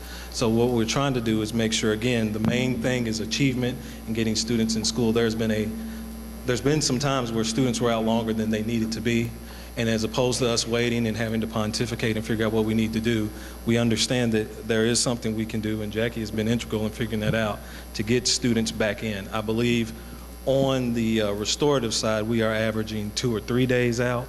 And that's because we have a process that's in place, and we're now carrying that over to the success pathway side, if you will, to expedite that. Principals shouldn't wait, and parents shouldn't have to wait to get their student back in school. So that was one of the things under Dr. Hargan's leadership that we knew we needed not to wait another 6 months to figure it out. So that's really what we were trying to answer, is that lull that you're talking about. I wasn't sure if Jackie wanted to discuss that or add. I think Dr. Marshall nailed it, really.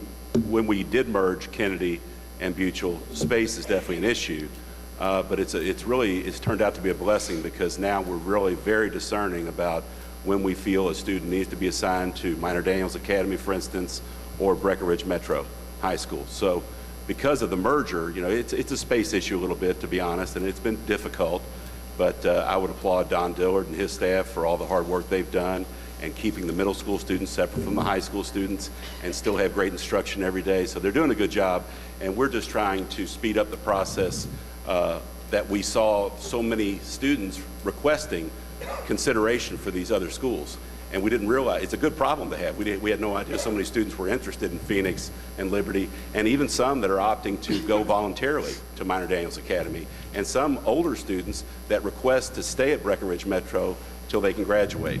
So we're trying to look at each student and make sure they're successful. So it's a good problem. We've got some kinks to iron out, and like Dr. Marshall said, I think before August 1st, we'll have a new process in place that'll be very seamless and smooth. I'm looking forward to it. So if I could describe sort of the continuous improvement process. So year before last, we had a system of independent schools. I wouldn't even call it a system. Independent schools that operated kind of alone, right? And the principals were not part of achievement areas.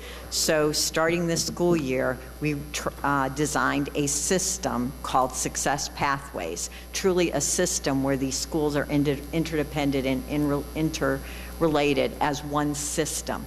So a centralized process was developed to get students into these schools, an appropriate placement.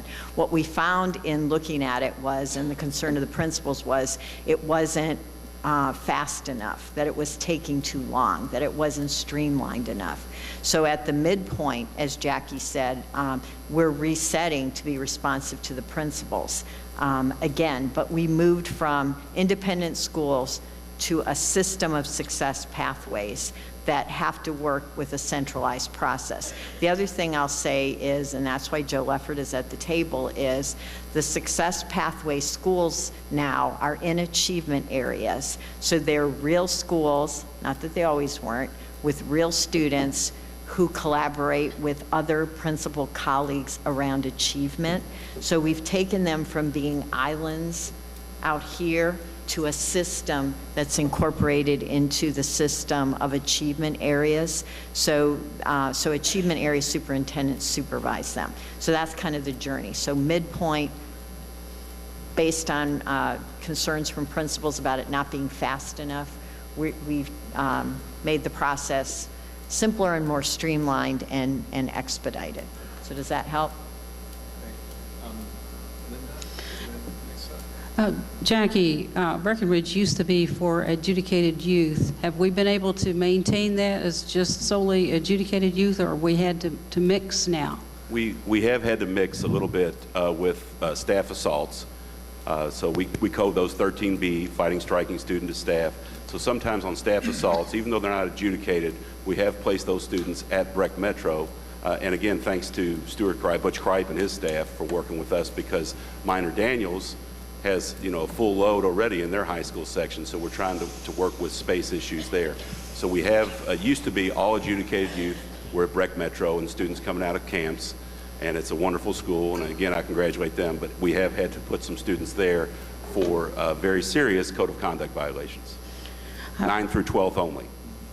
I've noticed from some data that we've seen, suspensions have increased in Liberty and Phoenix, and I think attendance issues are different. What's caused that to happen? Because we had the mission of those schools as one way, and now we're seeing some data that shows that suspensions are up and attendance is down.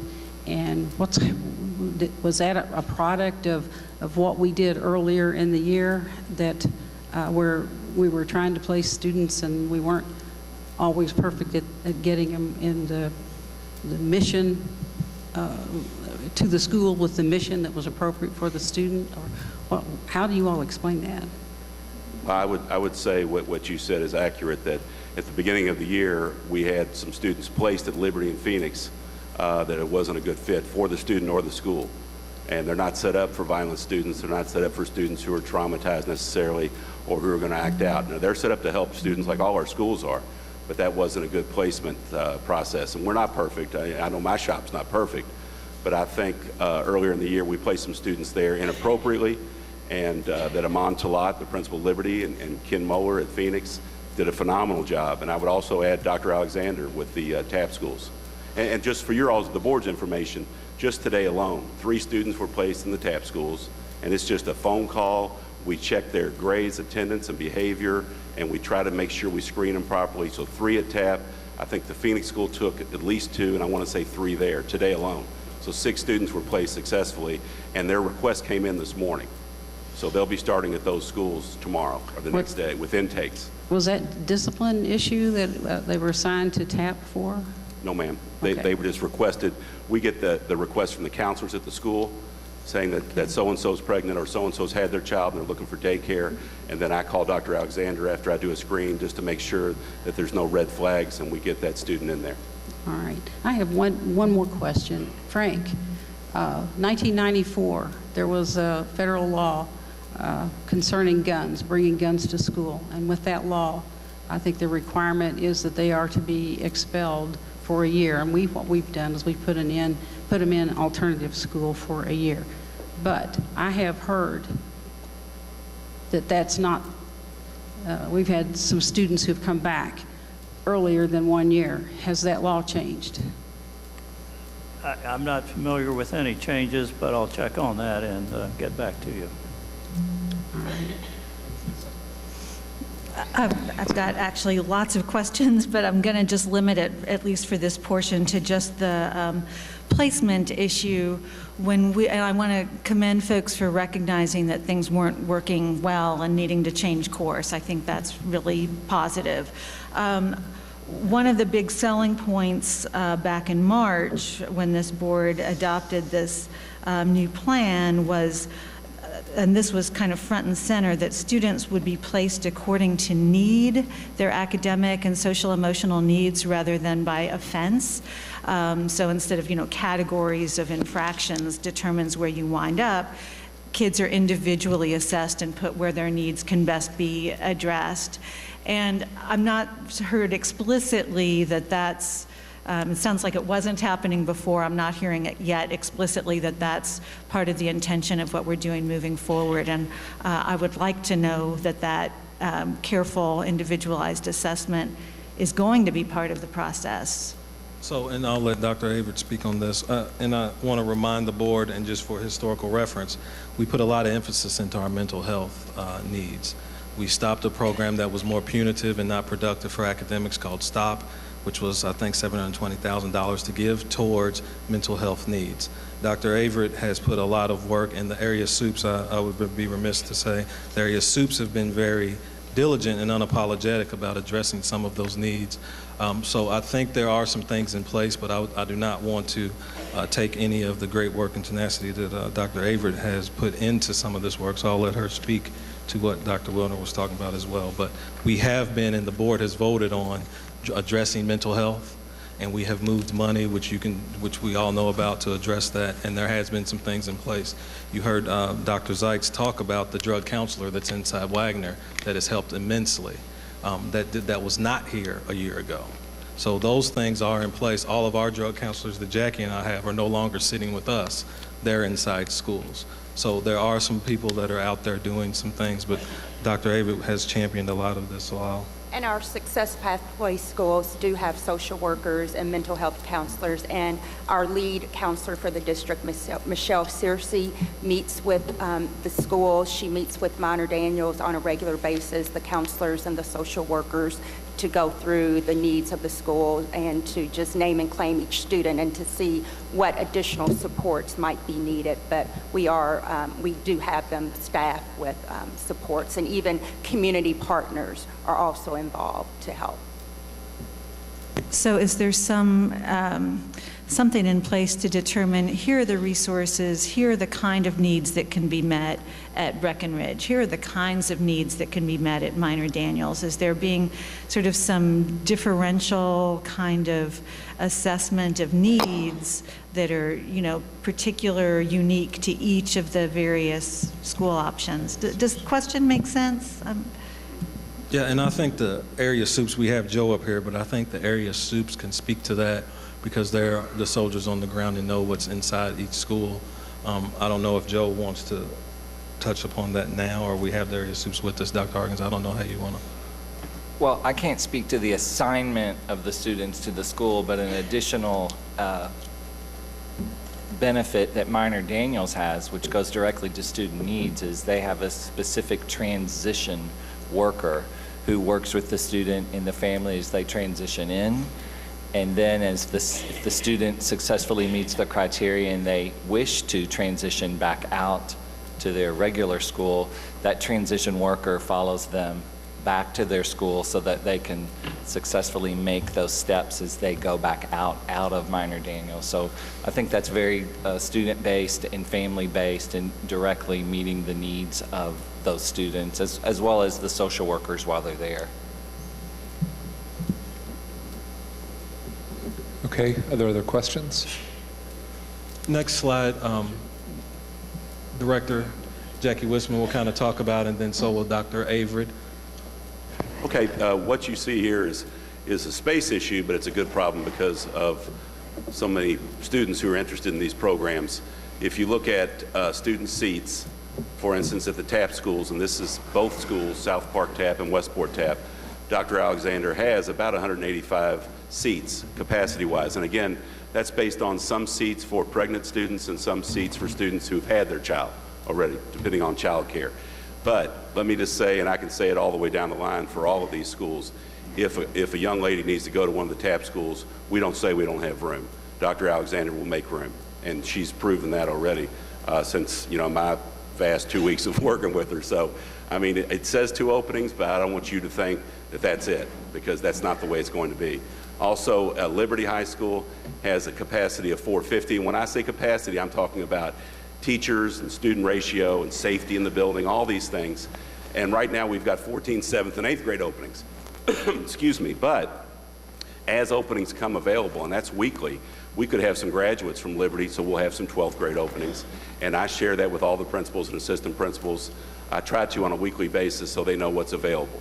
And when they email me or call me, they know they'll get a response that day telling them either there's an opening or there isn't, and what's going on. So parents and families aren't sitting around wondering, why hasn't anyone called me in 2 or 3 weeks, which is ridiculous. At Minor Daniels Academy, Don Dillard's school has about a 275 capacity. Now that might really be a little high considering that we have to separate the high school students and the middle school students. So the 275 was the old Butyl capacity. So Don and I have talked about really it should be about 250. However, that's another one. He will take whoever we send him. We sent 6 students there yesterday. And he has middle school openings and high school openings. And then please remember that Minor Daniels will rotate students back. It's a behavior modification school. We're not trying to warehouse anyone, and we will try to send 80 to 85% of those students back to regular school where they will continue their education. And that is 6th through 12th. And then we've got Breckenridge Metro. We talked about that earlier. We have about a 200-seat capacity there, 34 openings. And again, as I said earlier, if we have to send a student there, they will make room. It's going to happen. We're not going to say we're full. The Phoenix School, as I said again earlier, Ken Moeller took 3, or his staff took 3 more students today, 365, 40 openings. So, and then Jefferson County High School, that's been phenomenal. Every Tuesday and Thursday, we still have orientations at noon and 5. Students can go without appointments. If they're 18, they don't need a guardian.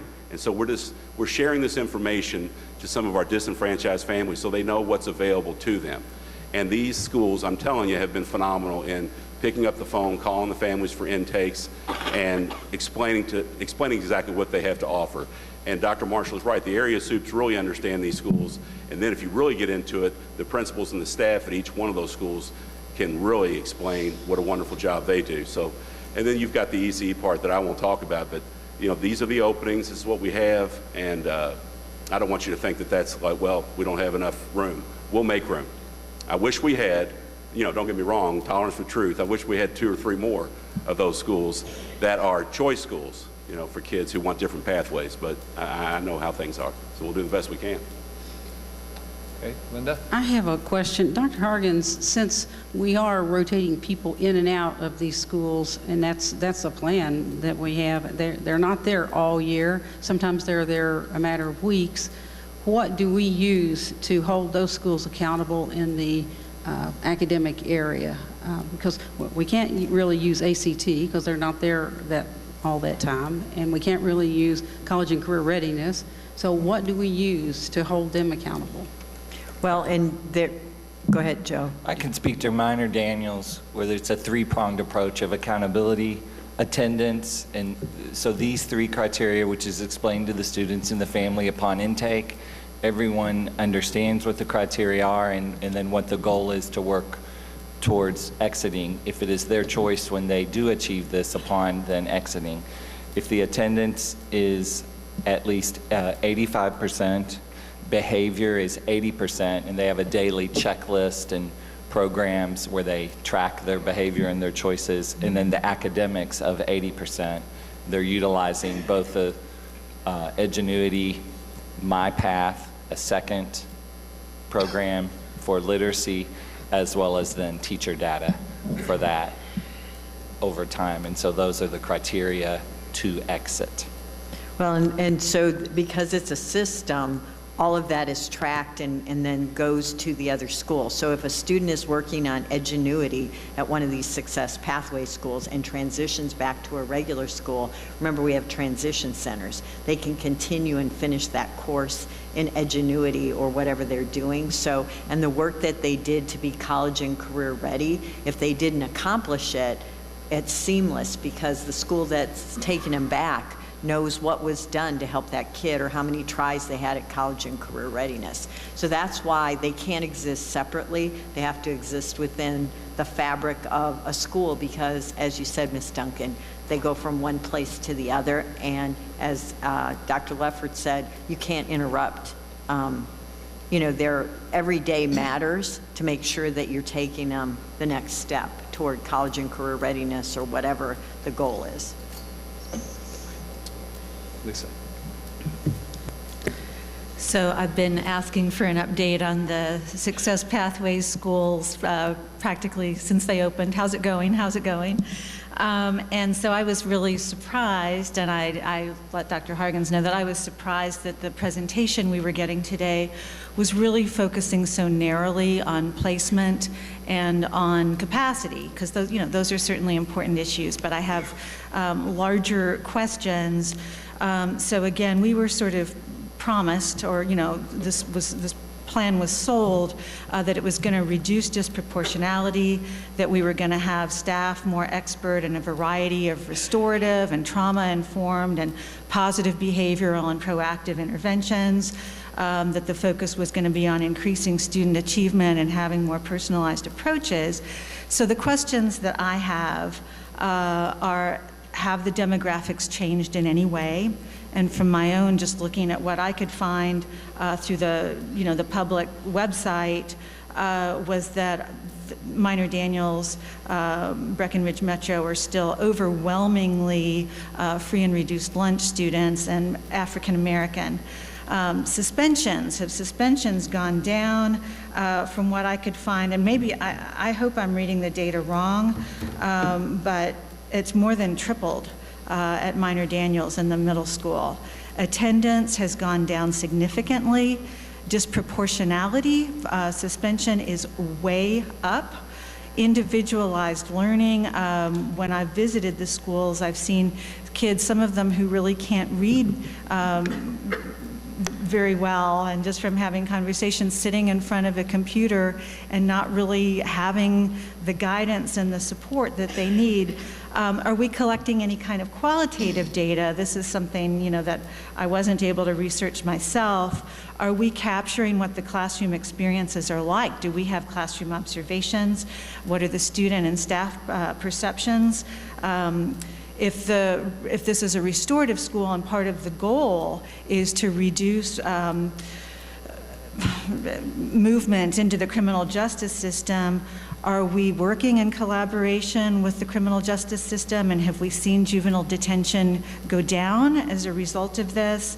And another question related, are we tracking which schools are sending? Are some schools like disproportionately sending kids to the restorative schools, the alternative schools, and maybe they're upstream. Maybe we can look upstream, and there could be interventions that would have a more proactive kind of approach that would keep kids from getting into the system, because we know that once they're in the alternative schools, the trajectory has not been so good. So I can send you guys a list of these questions. And so I guess, I'm feeling like are these disciplinary schools, what I heard, Jackie, you called behavior modification schools, which made me cringe a little bit, because that's not what I thought they were. I thought they were supposed to be restorative.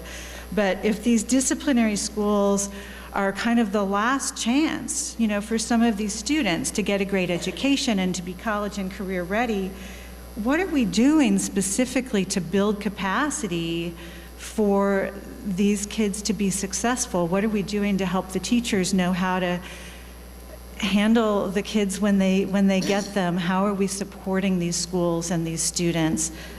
So I know it's a lot of questions. The answers I came up with on my own were not very satisfactory. And I just feel like I'm really glad that the placement process that we're going, whoa, we have to change course, we're doing something wrong here. But I wonder if there are other places where we may need to just step back and self-evaluate and figure out how we may need to change course. And I think that's exactly the process that we're on. And Dr. Dossett does have some data that, based on your other questions, to add some data to this presentation. So, and if you want to go through that, Dr. Dossett, but we're looking at all these indicators, remembering that the data, we were not satisfied with the way it was. We're 7 months into an implementation process. We're not satisfied, and we're adjusting as the data indicates too. So Dr. Dossett, these were the kind of big takeaways from the data for Dr. Dossett. Right, so what you see on the screen are just some summaries of the students that we're serving in our Success Pathway schools and some of the academic and non-academic outcomes that we're seeing so far.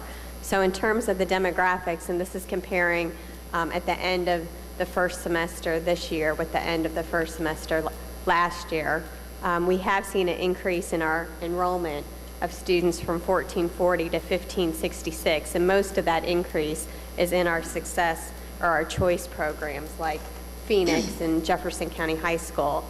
We have seen a decrease in our enrollment in our restorative schools, such as Minor Daniels and Breckenridge Metro. In terms of the students that we're serving, the demographics are relatively stable, so we're not seeing big shifts in the students that we're serving, with the exceptions of free and reduced lunch. That students on free and reduced lunch has increased in our schools, in our Success Pathway schools, from 73% to 80%, basically. But in terms of percent ECE and percent LEP and percent non-white, those have been about the same from last year to this year. In terms of outcomes, we are seeing, as you mentioned before, our attendance has decreased, our suspensions has increased. So those are areas that we continue to look at and monitor and realize that we need to work on that piece of it. When tracking academic outcomes, looking at the percentage of students that score proficient or distinguished in reading on the K-Prep, and this is just so, this represents students that were there at the end of the year that were assessed at the Success Pathway schools. And reading has gone from 15% up to 23% or 22.9% using our benchmark assessments, and in math has increased from 5% up to 12%. So again, the 23% and 12% show that we have room, while we're seeing improvements, there's much room to grow in terms of academic success as well as attendance and suspensions. And to Chair Jones' point is those percentages of kids that are proficient and distinguished prior to us doing these, this redesign, look at how low those percentages are. So that's kind of, to me, when we're looking at the data, that's a green shoot. We're seeing increase by focusing on achievement, but we're all sitting here thinking the same thing. Even the increase is not satisfactory. And I think that's why this is important, because this is about building a pipeline of strong students and investing along the trajectory. But we've got to take the students that are, what would they be, the class of, they're ninth graders. So 2019? 20. Or 2020? 2020. Would that be right? 2020 is 8th grade. 8th grade. Or we have to take them from where they are to try to improve them. So, but I thought David's point was excellent, or Chair Jones' point was excellent. Look at how low we're coming from. Can I just clarify which schools are included in this aggregate? The outcomes. The schools that are included in the outcomes are the choice schools as well as the restorative schools. So it's the TAP schools, Liberty, Phoenix, Minor Daniels, Jefferson County High School, and Breckenridge Metro. Do you know, Dina, if we were looking at just the disciplinary, the restorative schools, are we seeing an increase in academics there as well? We can take a closer look at that and see whether we're seeing an increase. I know, for example, with Minor Daniels in middle school, we are seeing an increase in the percent proficient distinguished in reading and math for the middle school students at Minor Daniels. Thank you. So the other piece that I want to also mention, because you brought up a really good point, Dr. Wilner, in terms of students' experiences and their voice and student voice, and so that's something that we'll be looking at as well through the comprehensive school survey and some of the other data that we collect throughout the year, so that will be part of this information that we bring back to you. Anybody else? Steph, did you have a comment? Yes, Steph. I think as a board member, some of our job is also to just see what's not there yet. And hearing that, Jackie, you think that it'd be great to have 2 or 3 more choice schools, so that you could serve children that learn differently and may not be successful in a traditional reside school that could have success, like, and I know that we have heard that there is a feeling like there isn't enough room just because they used to not have as many children. So seeing what isn't there from a facilities utilization standpoint for TAP, where they don't have that many seats left, and looking at preschools, and again, I just renew my call for looking as a board at facility utilization, but from an academic, from a success, an academic success perspective, that what could we do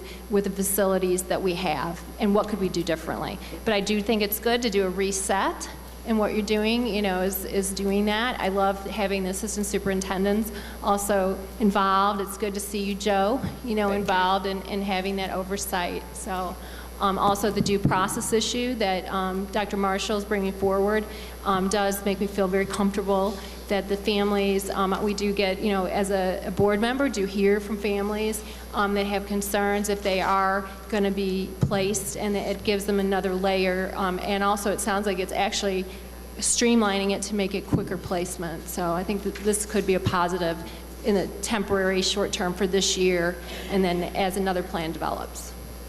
Okay. Diane? Would you go back to the slide that showed the demographics, please? On that slide, we have lumped all the schools together, and I understand that one of the, I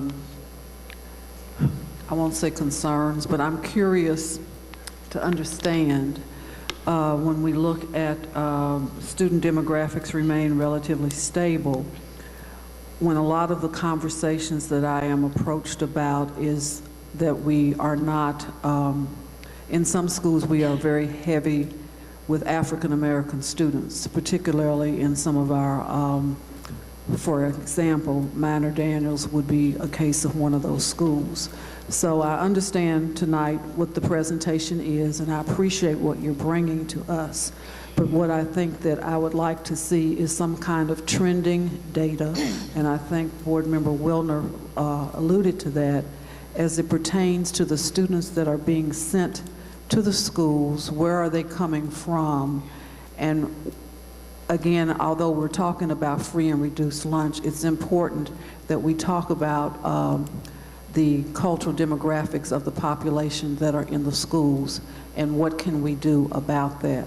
I appreciate, don't misunderstand what I'm saying, I appreciate what you have brought to us tonight, but it does not answer all the questions that I personally am confronted with as a board member. So thank you for what you've brought, but I need to have a little bit more, and I need to hear how we're going to approach the givens so that we can see more of a decrease, and that the population that we're serving, what are we doing about that? Thank you. Okay, thank you. I've just got one, I think, closing comment. First, thank you all for being with us tonight. One of the challenges that I face, and I think, I hear it in my colleagues' questions, is that we are mixing things that are very dissimilar in the success pathways heading. And I understand why we're doing it.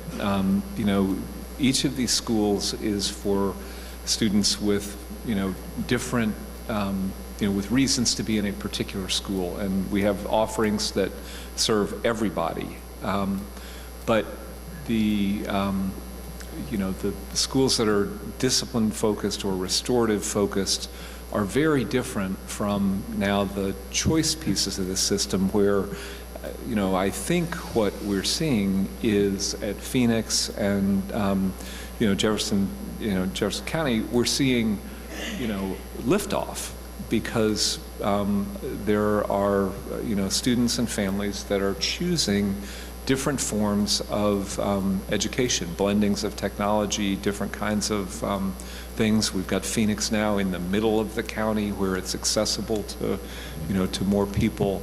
And I guess what I would like to do is, and I'm going to sort of suggest that as a board, we sort of have this in the parking garage on the planning calendar, that we should challenge you to take the restorative schools and figure out how to track performance and equity and, just, build on the courage that, you've shown in identifying the fact that something needed to change. And, let's figure out how to track that. We've got a whole discipline discussion underway, and we need to connect these disparate threads. Equity, discipline, restorative practices, and, the movement of Minor Daniels to stability after the rocky start. And then let's also figure out how to track the progress of the choice system so we can see, because personalization for every kid is part of Vision 2020, and in some ways these are meant to be path-breaking efforts that we've got going on here. So I know it's a big thing, but at some point the public and probably the board are going to run out of attention span for the 400 or 1,000 students whose behavior is landing them in different things. That's what happens everywhere else, and we want to make sure we have a good, solid report that focuses us on what's going on, so we don't lose track. So is that okay? Let's get it. So you all tell us a way to keep on continuous improvement pathway on this. All right. Okay. Thank you all. Is there a motion to receive the update on the Success Pathway schools? All right, Diane moves. Is there a second? Steph seconds. All in favor? Okay, that passes unanimously. We have received it. We're now on to the consent calendar, which Dr. Hargens has previously recommended to us. I want to thank my colleagues for their zealous review of this. Once we got it last Wednesday, we have 2 items that have been identified for pulling down and further discussion.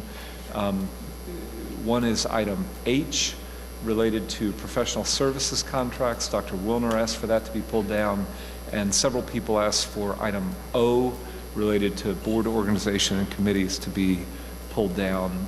Are there any other items on the consent calendar to pull down? I had 8G, the contract.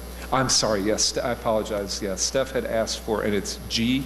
Yes, it's G. Okay, Steph had asked for G, which is you want to recuse yourself on that one. So, all right, great. So G, H, and O, anything else? Okay, with respect for G, Steph wants to recuse herself because of the nature of her work, so we will vote on that separately. H, Lisa, do you want to explain? Sure. So I was just tried to do some calculating, but the numbers got too big too fast. So say what it's about. Yes, this is the approval of professional service contracts of $5,000 or more. This is on the consent agenda at most meetings, and over the course of the first few months of my board term, we had approved literally dozens of contracts worth collectively millions of dollars. And so since we have responsibility to approve those, I'm just always kind of wondering, what are the standards that we're using to approve them? And so I often will ask, when I send in my questions ahead of time, what is this contract? Who is this contractor? What are we hoping to achieve with this? What kind of track record do these contractors have? And so I just kind of, I guess, wanted to chat with board colleagues on this point. And I guess, that we might think about as a standard, that it has a clear goal, that it's in alignment with our strategic plan, and that the organization we're contracting with, that there's some sort of empirical support or best practices, so that we're not contracting with fly-by-night operations that don't align.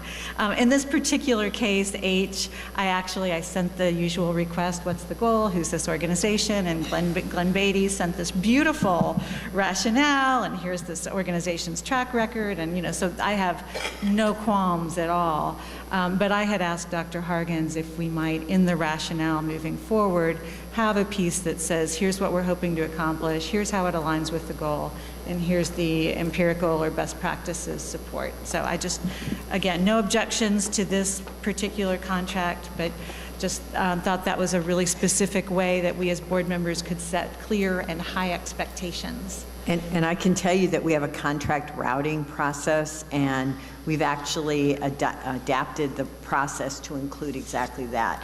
What are those things, so that the person bringing the contract forward would start with that as a step. Then that will be very easy in the wording to reflect so that you see it. So it's a great feedback and a great comment, and it should be the first step of the process, because the rest doesn't matter if you don't nail that first thing, that it's aligned and it's research-based, and it'll make a difference. So it's great feedback. So you'll see that now come with contracts. So I think we figured it out. Thank you. So. Okay. So Lisa, we'll go ahead and continue to vote on H within the consent list. Okay. Item O. I'm sorry. No, it's on. It's on. I'm just not talking into it. Thank you. Sorry about that. So O is next, board organization and committees, and I think Linda and Steph at least had preliminary questions or stuff about that. Are there still, you want to talk about it? Or? Well, the only thing that I want to point out is O is the kind of consent agenda item that where you think everybody had consensus on, maybe everybody didn't have consensus on, and we just threw it out there. We talked about it about 2 minutes, in the end of a work session, so we really didn't get a chance to nail it down as a real committee. I mean, I'm fine with considering that, but I wish we would approach the committees as a work session in itself, so we can talk about what we need, what we think we need, and this could be one of them, but I just feel like it was kind of thrown out there, and it really wasn't ready to be voted on. I mean, I'm okay, and I will, if that's what we want to do, we can vote on it, and then if it doesn't work out right, well, we can make a change on it. But I just wanted to point that out. Consent agenda implies that these things aren't really controversial among board members, that we're going to pretty much, that it's not something that there's going to be a lot of disagreement on. And that was just one that maybe shouldn't be on there. Steph? I was just under the understanding that every year we would be, having different work groups, because it was kind of neat. Last year we had that organizational meeting, had formulated the committees, the technology, performance, strategy committee, and they changed names, but that's what it ended up, and then the finance committee. So this year we're doing that again, and so I had suggested, and I still suggest, that if we're going to have a finance team for 2016, a finance work group, that we actually do it up in the same manner as we're doing the wellness group, with the rationale, why we're doing it, what the accountability is, because it was very confusing during the recent budget process to have a work group present on a November meeting and then to have them not be involved at all in the major budget discussion in December and throughout the January. So are they on the table working on these issues, or is the work group not on the table? And so I'm obviously not understanding the focus or the rationale of the finance work group. And so my suggestion would be to pull this off the agenda until we can do what Linda suggested and have, just more of a, I'd like to see the finance work group also, so we could do it. Now, we can do it at a next meeting, too. It just seems like we should have those two together. And then I also just wanted to be very crystal clear that last year in the organizational meeting, I had suggested we also consider a transportation work group and/or a facilities utilization work group. And I renewed that request in the last meeting. I don't think it was heard, so I just wanted to make sure I put that out there, that I think it would be very good. Now, I do understand that we don't have to do all of our work groups all at once. that we could wait until the budget process works itself through, and that we might formulate in response to Dr. Razor's facility study that comes out in June, the need for some kind of facility utilization, work group. So it just seems like we're putting the cart before the horse. I just concerns me that management on their own, I know it's a compliance document, but I think the board is thinking that the facility study would be more than just a compliance document this time. And so it concerns me not to have public input, experts looking at it with Dr. Razor rather than, having any work group involved. So anyway, I'll put that out there, but I'm fine to approve the wellness. I think this is the rationale is very good. I just would suggest we also put out the finance if we're going to do this. Okay, I'm happy to, my view of all this stuff is the chair is at the board's service for, trying to get the organization right. So I just kind of need feedback. My understanding of the kind of the state of play is we had a work session on board organization. We reviewed all of the sort of standing committees, most of which were advisory committees where there was one board member or no, where we went through a bunch of stuff, and we did spend probably too much time pruning things that we didn't need or that we wanted to turn into pure community advisory groups rather than semi-board, semi-community. We talked, I think what I thought was completely about the wellness committee and the sort of short-term purpose of examining whether there are additional areas that the district needs to add into its wellness tracking, and my understanding was there was consensus on that. I also thought that we had briefly discussed the continuation of the finance working group, and at least my read of the body language was carry on, and there is no, because these are not standing committees, they're working groups that will go until their work is done. They kind of, they all can operate differently according to the needs of the particular topic. And I have checked, Dr. Hargan's reviewed, and I guess Jonathan helped us review what has been the practice. We have not formally approved formation or dissolution at the board unless it becomes a standing committee of the board. So I guess the last point I would say is at least my understanding of the way these these working groups can work is we can start a new one at any time or end one. The part of the goal here is not to just keep on going forever, to reach consensus or vote on stuff that we need to decide on and move on.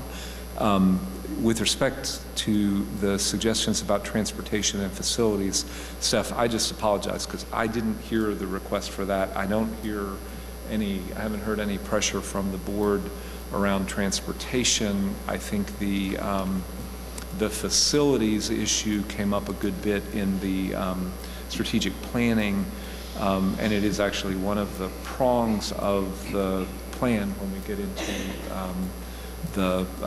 the infrastructure. Physical infrastructure is specifically called out, and my understanding was once we put a date on that for management report, and I think I want to at least say my strong understanding is this is not going to be the same old compliance report that we've had in the past. This is going to be a thoughtful, multi-year proposal around facilities strategy. And I think the way to be most effective is to hear from management what their recommendation is in the context of the strategy, the demographics, all the special knowledge that they have that I at least will never understand, and then take it from there. If we want to have a working group or a broader facilitated community input process, I think let's figure it out. But my read is let's get the management report first. but it daggone well better not just be the same old compliance stuff. We don't have any patience for that. So do I generally have? Absolutely. I mean, okay. I just wanted to make sure I was clear. And then also, I just think I'd really like to see a similar document for finance work group. So, Chuck, you want to prepare a document? Okay, all right. Yeah, I think it's fair because the,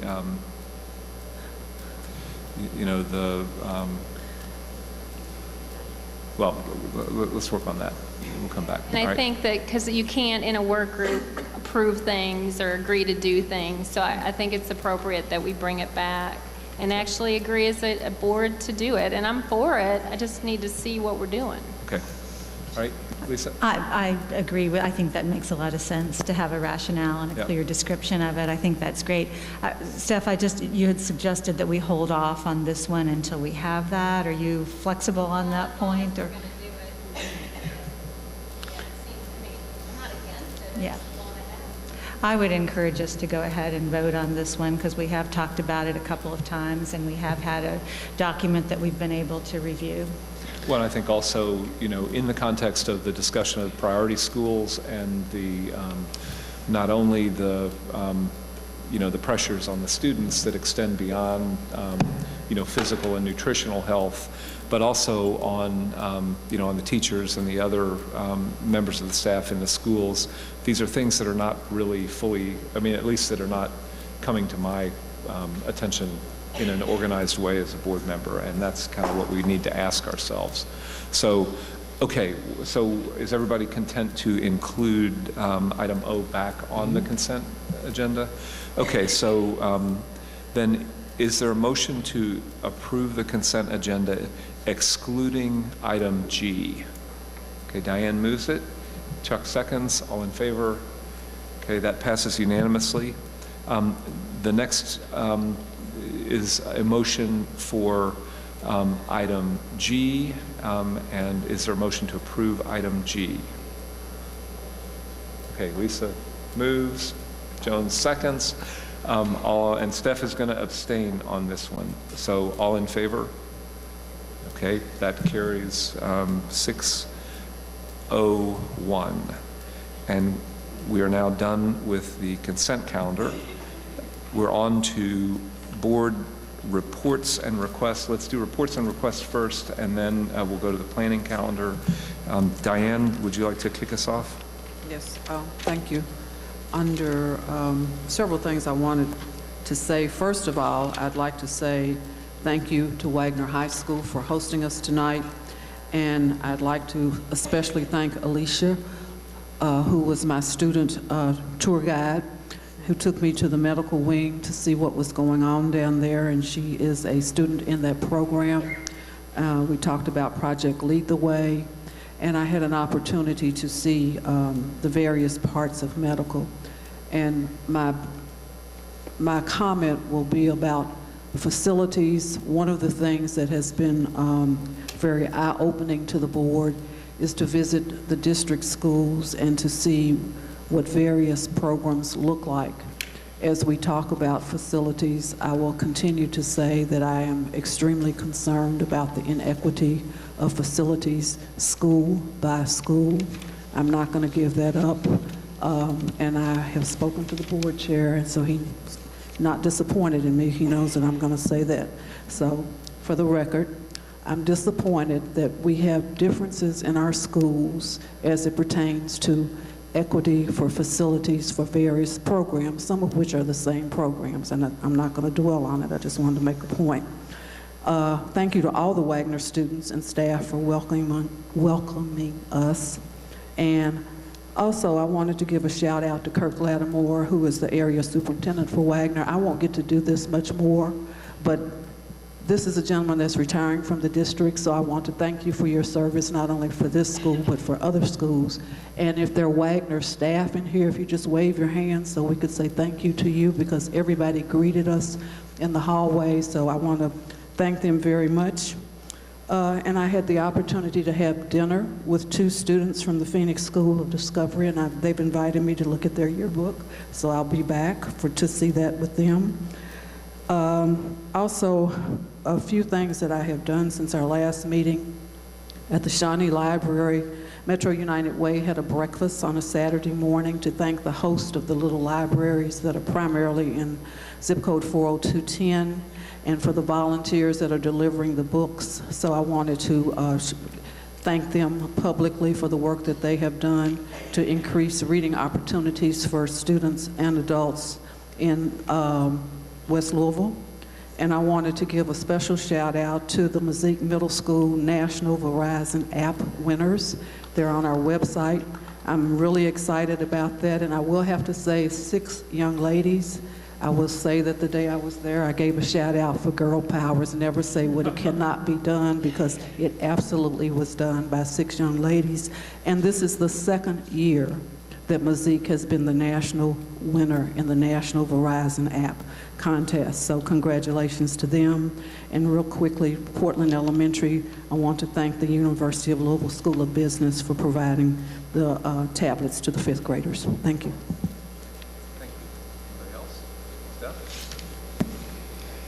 First, thank you to Wagner and Katie.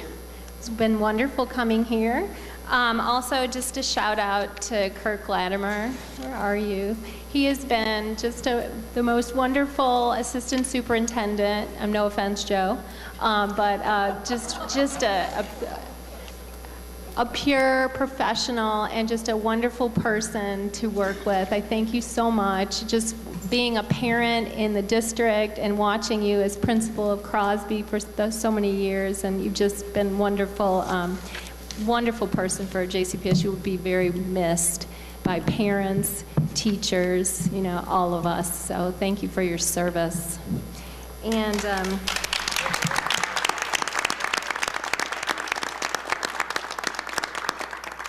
And just one note, I was just very pleased about the testing issue. There was a change that came out recently that I hope will be honored. Not only, you know, it's starting at the district, you know, where they're saying that they're, you know, cutting in half the diagnostic testing, meaning that they've made it optional for schools to eliminate diagnostic testing for, you know, the pretest. So my hope is that the school leadership also hears the board's call, that it's not just, you know, coming from the district, but it's also at a school level, that the principals will honor the real, you know, desire of leadership to see less testing and more time for teaching and learning. So I really hope that will happen. The other thing that just wanted to mention, I want to make sure I do, Fund for the Arts funded the hip hop dance at Bellwood, and it's an extremely popular program at Bellwood. So we were just thankful to all of the JCPS. We're one of the biggest donors to Fund for the Arts, and that supports this fabulous program happening at Bellwood. So just a shout out to Fund for the Arts. Great, thank you, Steph. Okay, coming back this way. Yes. I just have a couple of items. Of course, I do want to say something. I have heard that some schools do use diagnostics because their kids are at such different levels that they'd like to drop another kind of test, that the diagnostic does serve a purpose for some schools. It depends on the population. Again, the students are so different. I just want to, Dr. Hargens and I attended an Excel Award winner program with Kenwood Elementary, Molly Scherfranz, and I'm telling you, I think the behavior of the student body at Kenwood Elementary rivaled the award to Molly, because I've never been around an audience that was so perfect, and it was just wonderful to watch them respond to their principal, Jill Hanley, and it was also personal, but they were so attuned to all of her directions. It was very interesting and rewarding, really, to be a part of that ceremony. Of course, Molly's a wonderful, absolutely outstanding, wonderful teacher. And I just wanted to say, yesterday I did meet with the school board member, local school board member, advisory council, with the commissioner, and it's a small group, so it's wonderful conversation.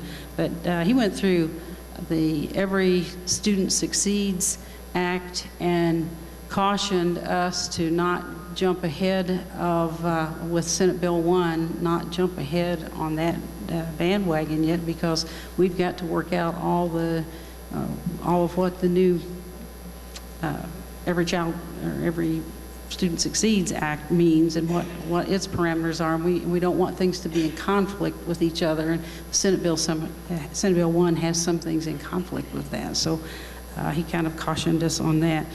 We also went over novice reduction, and I got to listen to that same presentation again that Mr. Jones and I listened to at the KSBA conference. And yes, it was quite inspiring, but it was a system of how to reduce novices. And then we also listened to, put my glasses back on. Well, we went through lots of details of Senate Bill 1 and the good things about it and some of the weaknesses of that I think are in committee right now, people are working on. And then he went through his budget cuts, and they're substantial, and they're going to be affecting us and all the districts that receive money through KDE. So, but it's a great meeting, and like I say, he is so sensitive to creating an accountability system collaboratively so that we come up with something that it fairly represents what an effective school is. Thank you. Lisa? So a shout out to a couple of community groups.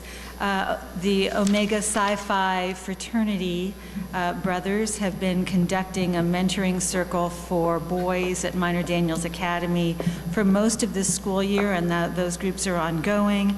The Louisville chapter of NHBW has just started doing mentoring circles for girls at Minor Daniels Academy, and a lot of those folks from both of those groups live in the area that I represent, and so I'm just really grateful for the community engagement, people working really hard to make lives better for our students. In recognition of Black History Month, I just want to say, well, I'll just as an aside, I would love if we taught all of our students a more complete picture of our shared history year-round. But until that happens, Black History Month, I guess, is a good placeholder. So there are African American read-ins happening all over the city this month, and I was very, very privileged to participate in one at the Newburgh Public Library this last week. And I got to read alongside celebrity readers like Senator Gerald Neal was there for the occasion. And the big celebrity of the day was a DuPont Manual High School student named Reagan Roy, who, and I am so mad at myself because I forgot to bring the books that he wrote. He's an author, and he organized this entire event at the Newburgh Library. So shout out to Reagan, that was fabulous. Libby Mills, who we met earlier in a work session, the executive director of Restorative Justice Louisville, knows about my interest in that area, and she contacted me and invited me to attend a training that they were doing for teachers at Iroquois High School. It was really quite something. It was 8 very dedicated educators there on their own time.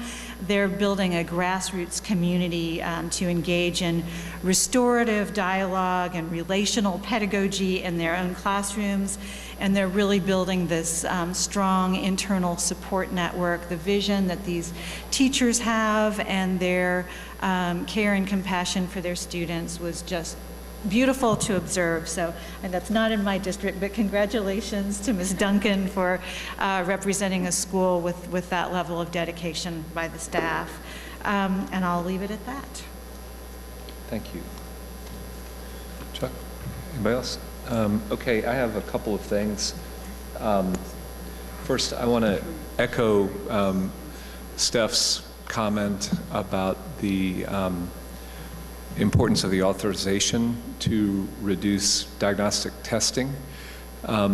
This is an issue that the board spent an enormous amount of time on over the past year. The strategy committee heard from an awful lot of both local stakeholders and national experts. We're acutely aware that there is a national sort of backlash or possibly even revulsion against the narrowness of the worldview that too much focus on standardized testing creates. At the same time, we are united in believing in the importance of getting data on how our schools are doing, but the balance has to be found. So, you know, the way Kentucky districts work is that there's a balance between the central authority of the elected school board and the independent authority of the principals. The principals are much closer to the ground and much better informed about the needs of their individual students, but I think this board needs to be very clear that we expect to see time freed up from standardized testing that can be used for other things that are important to teaching to the whole child and learning to assess. So apologies for the sermon, but good call out, Steph.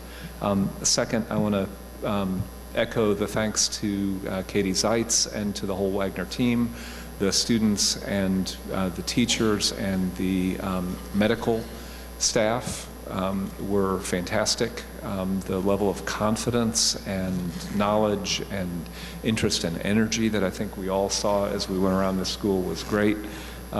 So kudos to the entire Wagner community again.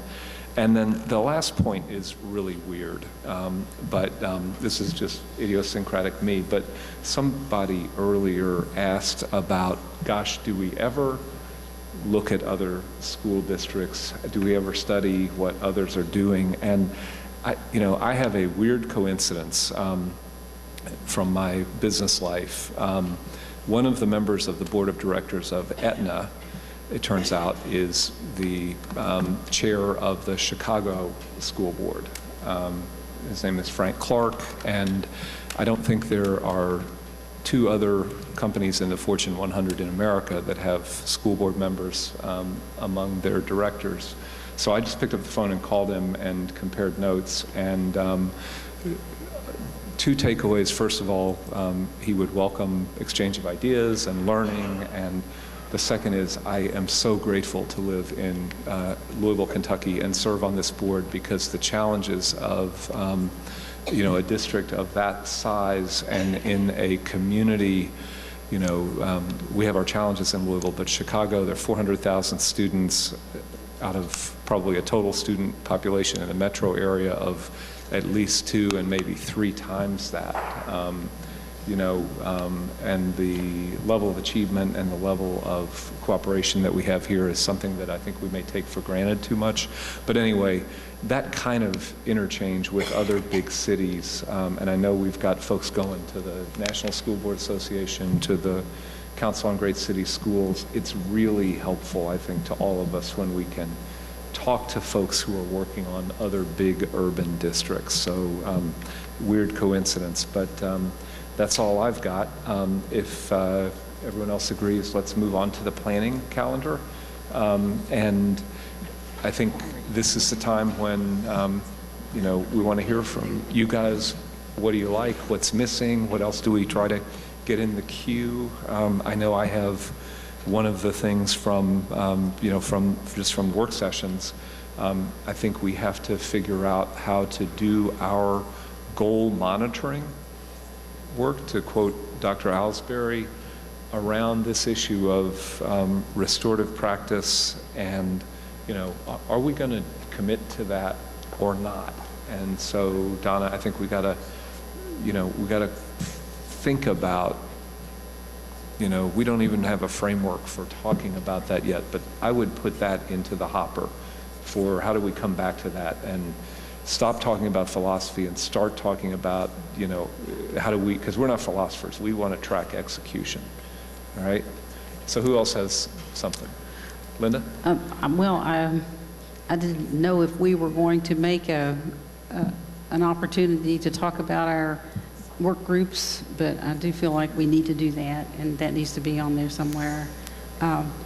Also, I think at some point we need to begin to discuss student assignment and do a review, kind of begin to touch base again, because we have situations that have evolved that are different really than what we intended at the beginning. So I think it's a good time to kind of check in on student assignment. Okay, and Steph, would that be responsive to your transportation point?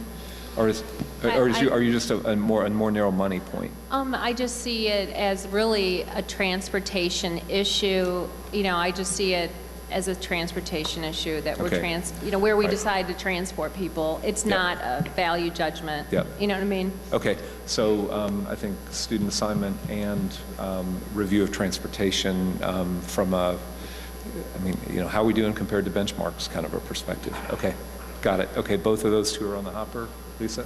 And this is just echoing you from earlier, David, but you mentioned having an update on the disciplinary schools kind of teased apart from the alternative schools generally. I think we want to make sure that doesn't get lost.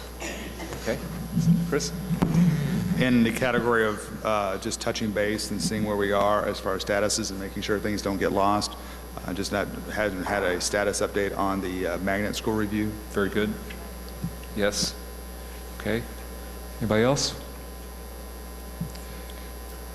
Yes, Don. If I could just mention two things. Mr. Hudson, the Chief Business Officer, will be ready on February 23rd. Is that right? To do a human resources update, which you've been asking for. Great. And the mayor cannot do February 23rd, so we're going to move the mayor to March. And what we've tried to do is put a section called On Deck, so important items don't get lost even when they haven't been scheduled yet. Okay, great. Okay, I think on this one,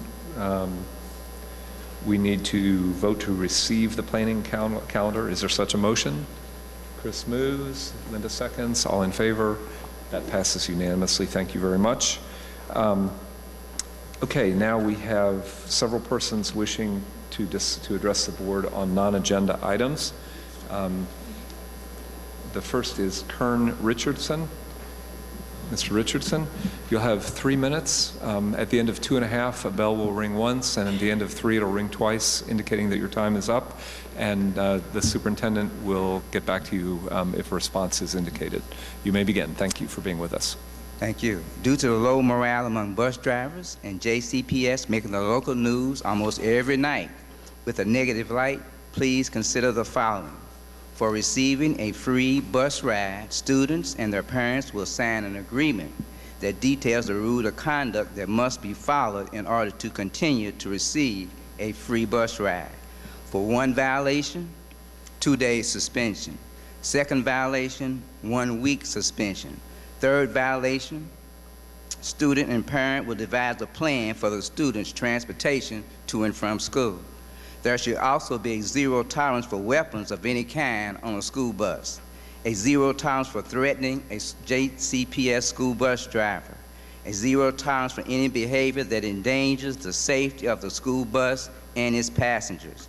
By zero tolerance, I mean that on the first occasion of any of the aforementioned behavior, that student or students will not be able to receive free bus rides any longer. I'm asking that the JCPS board adopt this plan to ensure the safety of all students and drivers. I believe that by adopting this plan, all bus routes will become safe. Thank you. Thank you for being with us tonight.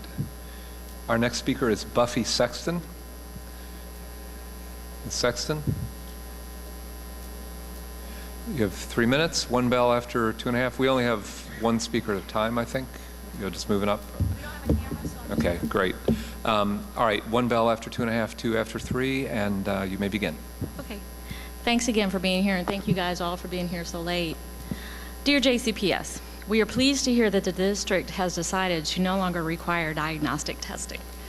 We very much hope that the district will mirror the board's sentiments. However, it's not nearly enough. Some teachers tell us their school will not be discontinuing these tests. Others say that this has been their policy for 2 years. Some principals and teachers have voiced concern over being reprimanded if they were to discontinue these tests. So we wonder, how much of a change is this actually? On the subject of testing in your Vision 2020 strategic goal, consider this message from a 1st through 5th ECE classroom teacher. My 3rd graders take the MPA and RPA. I have 5 3rd graders. 2 of them get readers, 3 of them don't. I have to test the 3rd grade readers and non-readers separately. One gets a scribe and the other 2 move at different paces, so I have to test them individually. Don't forget that almost all of these students get double extended time as an accommodation as well.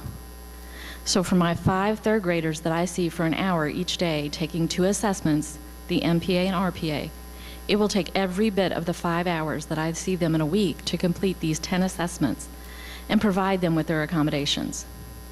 This is 5 hours of specialized instruction that they are not receiving, not help them or explain anything to them at this time.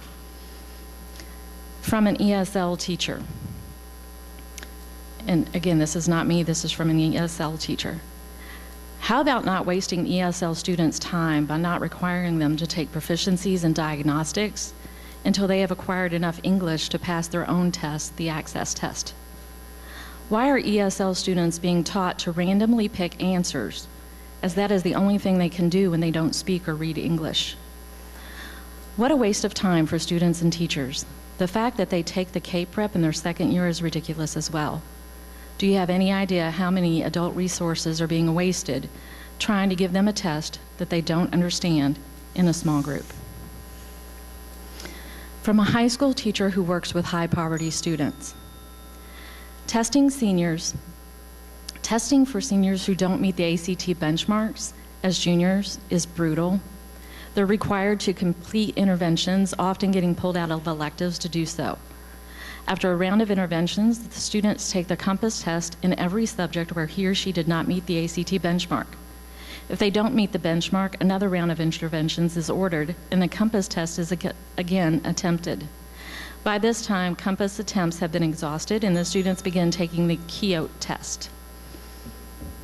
Thank you. Our next speaker is Gay Adelman. Gay, 2.5, 1 bell, 3, 2.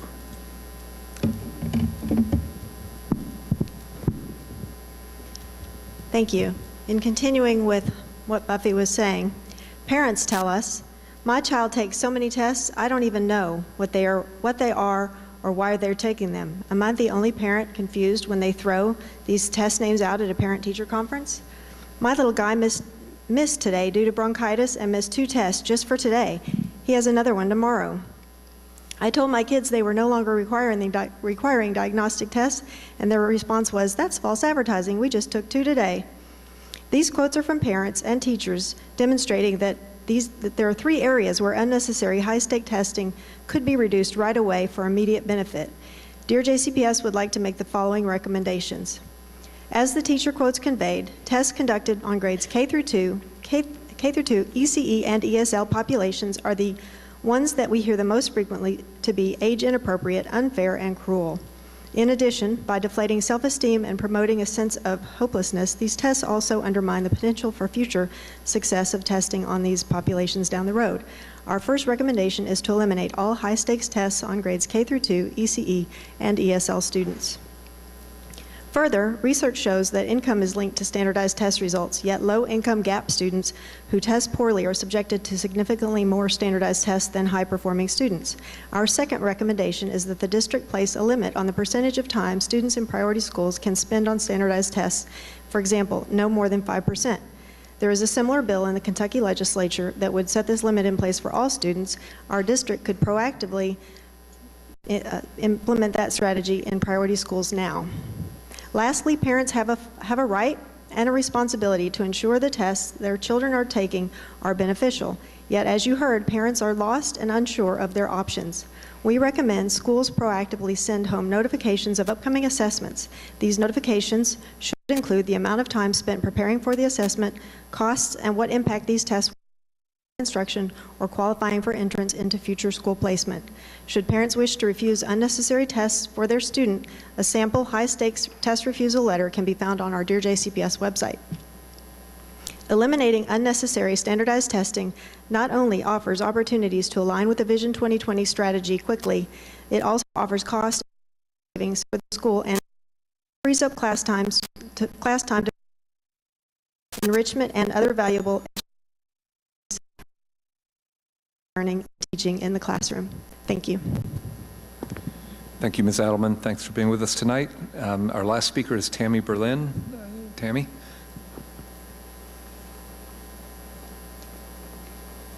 Welcome.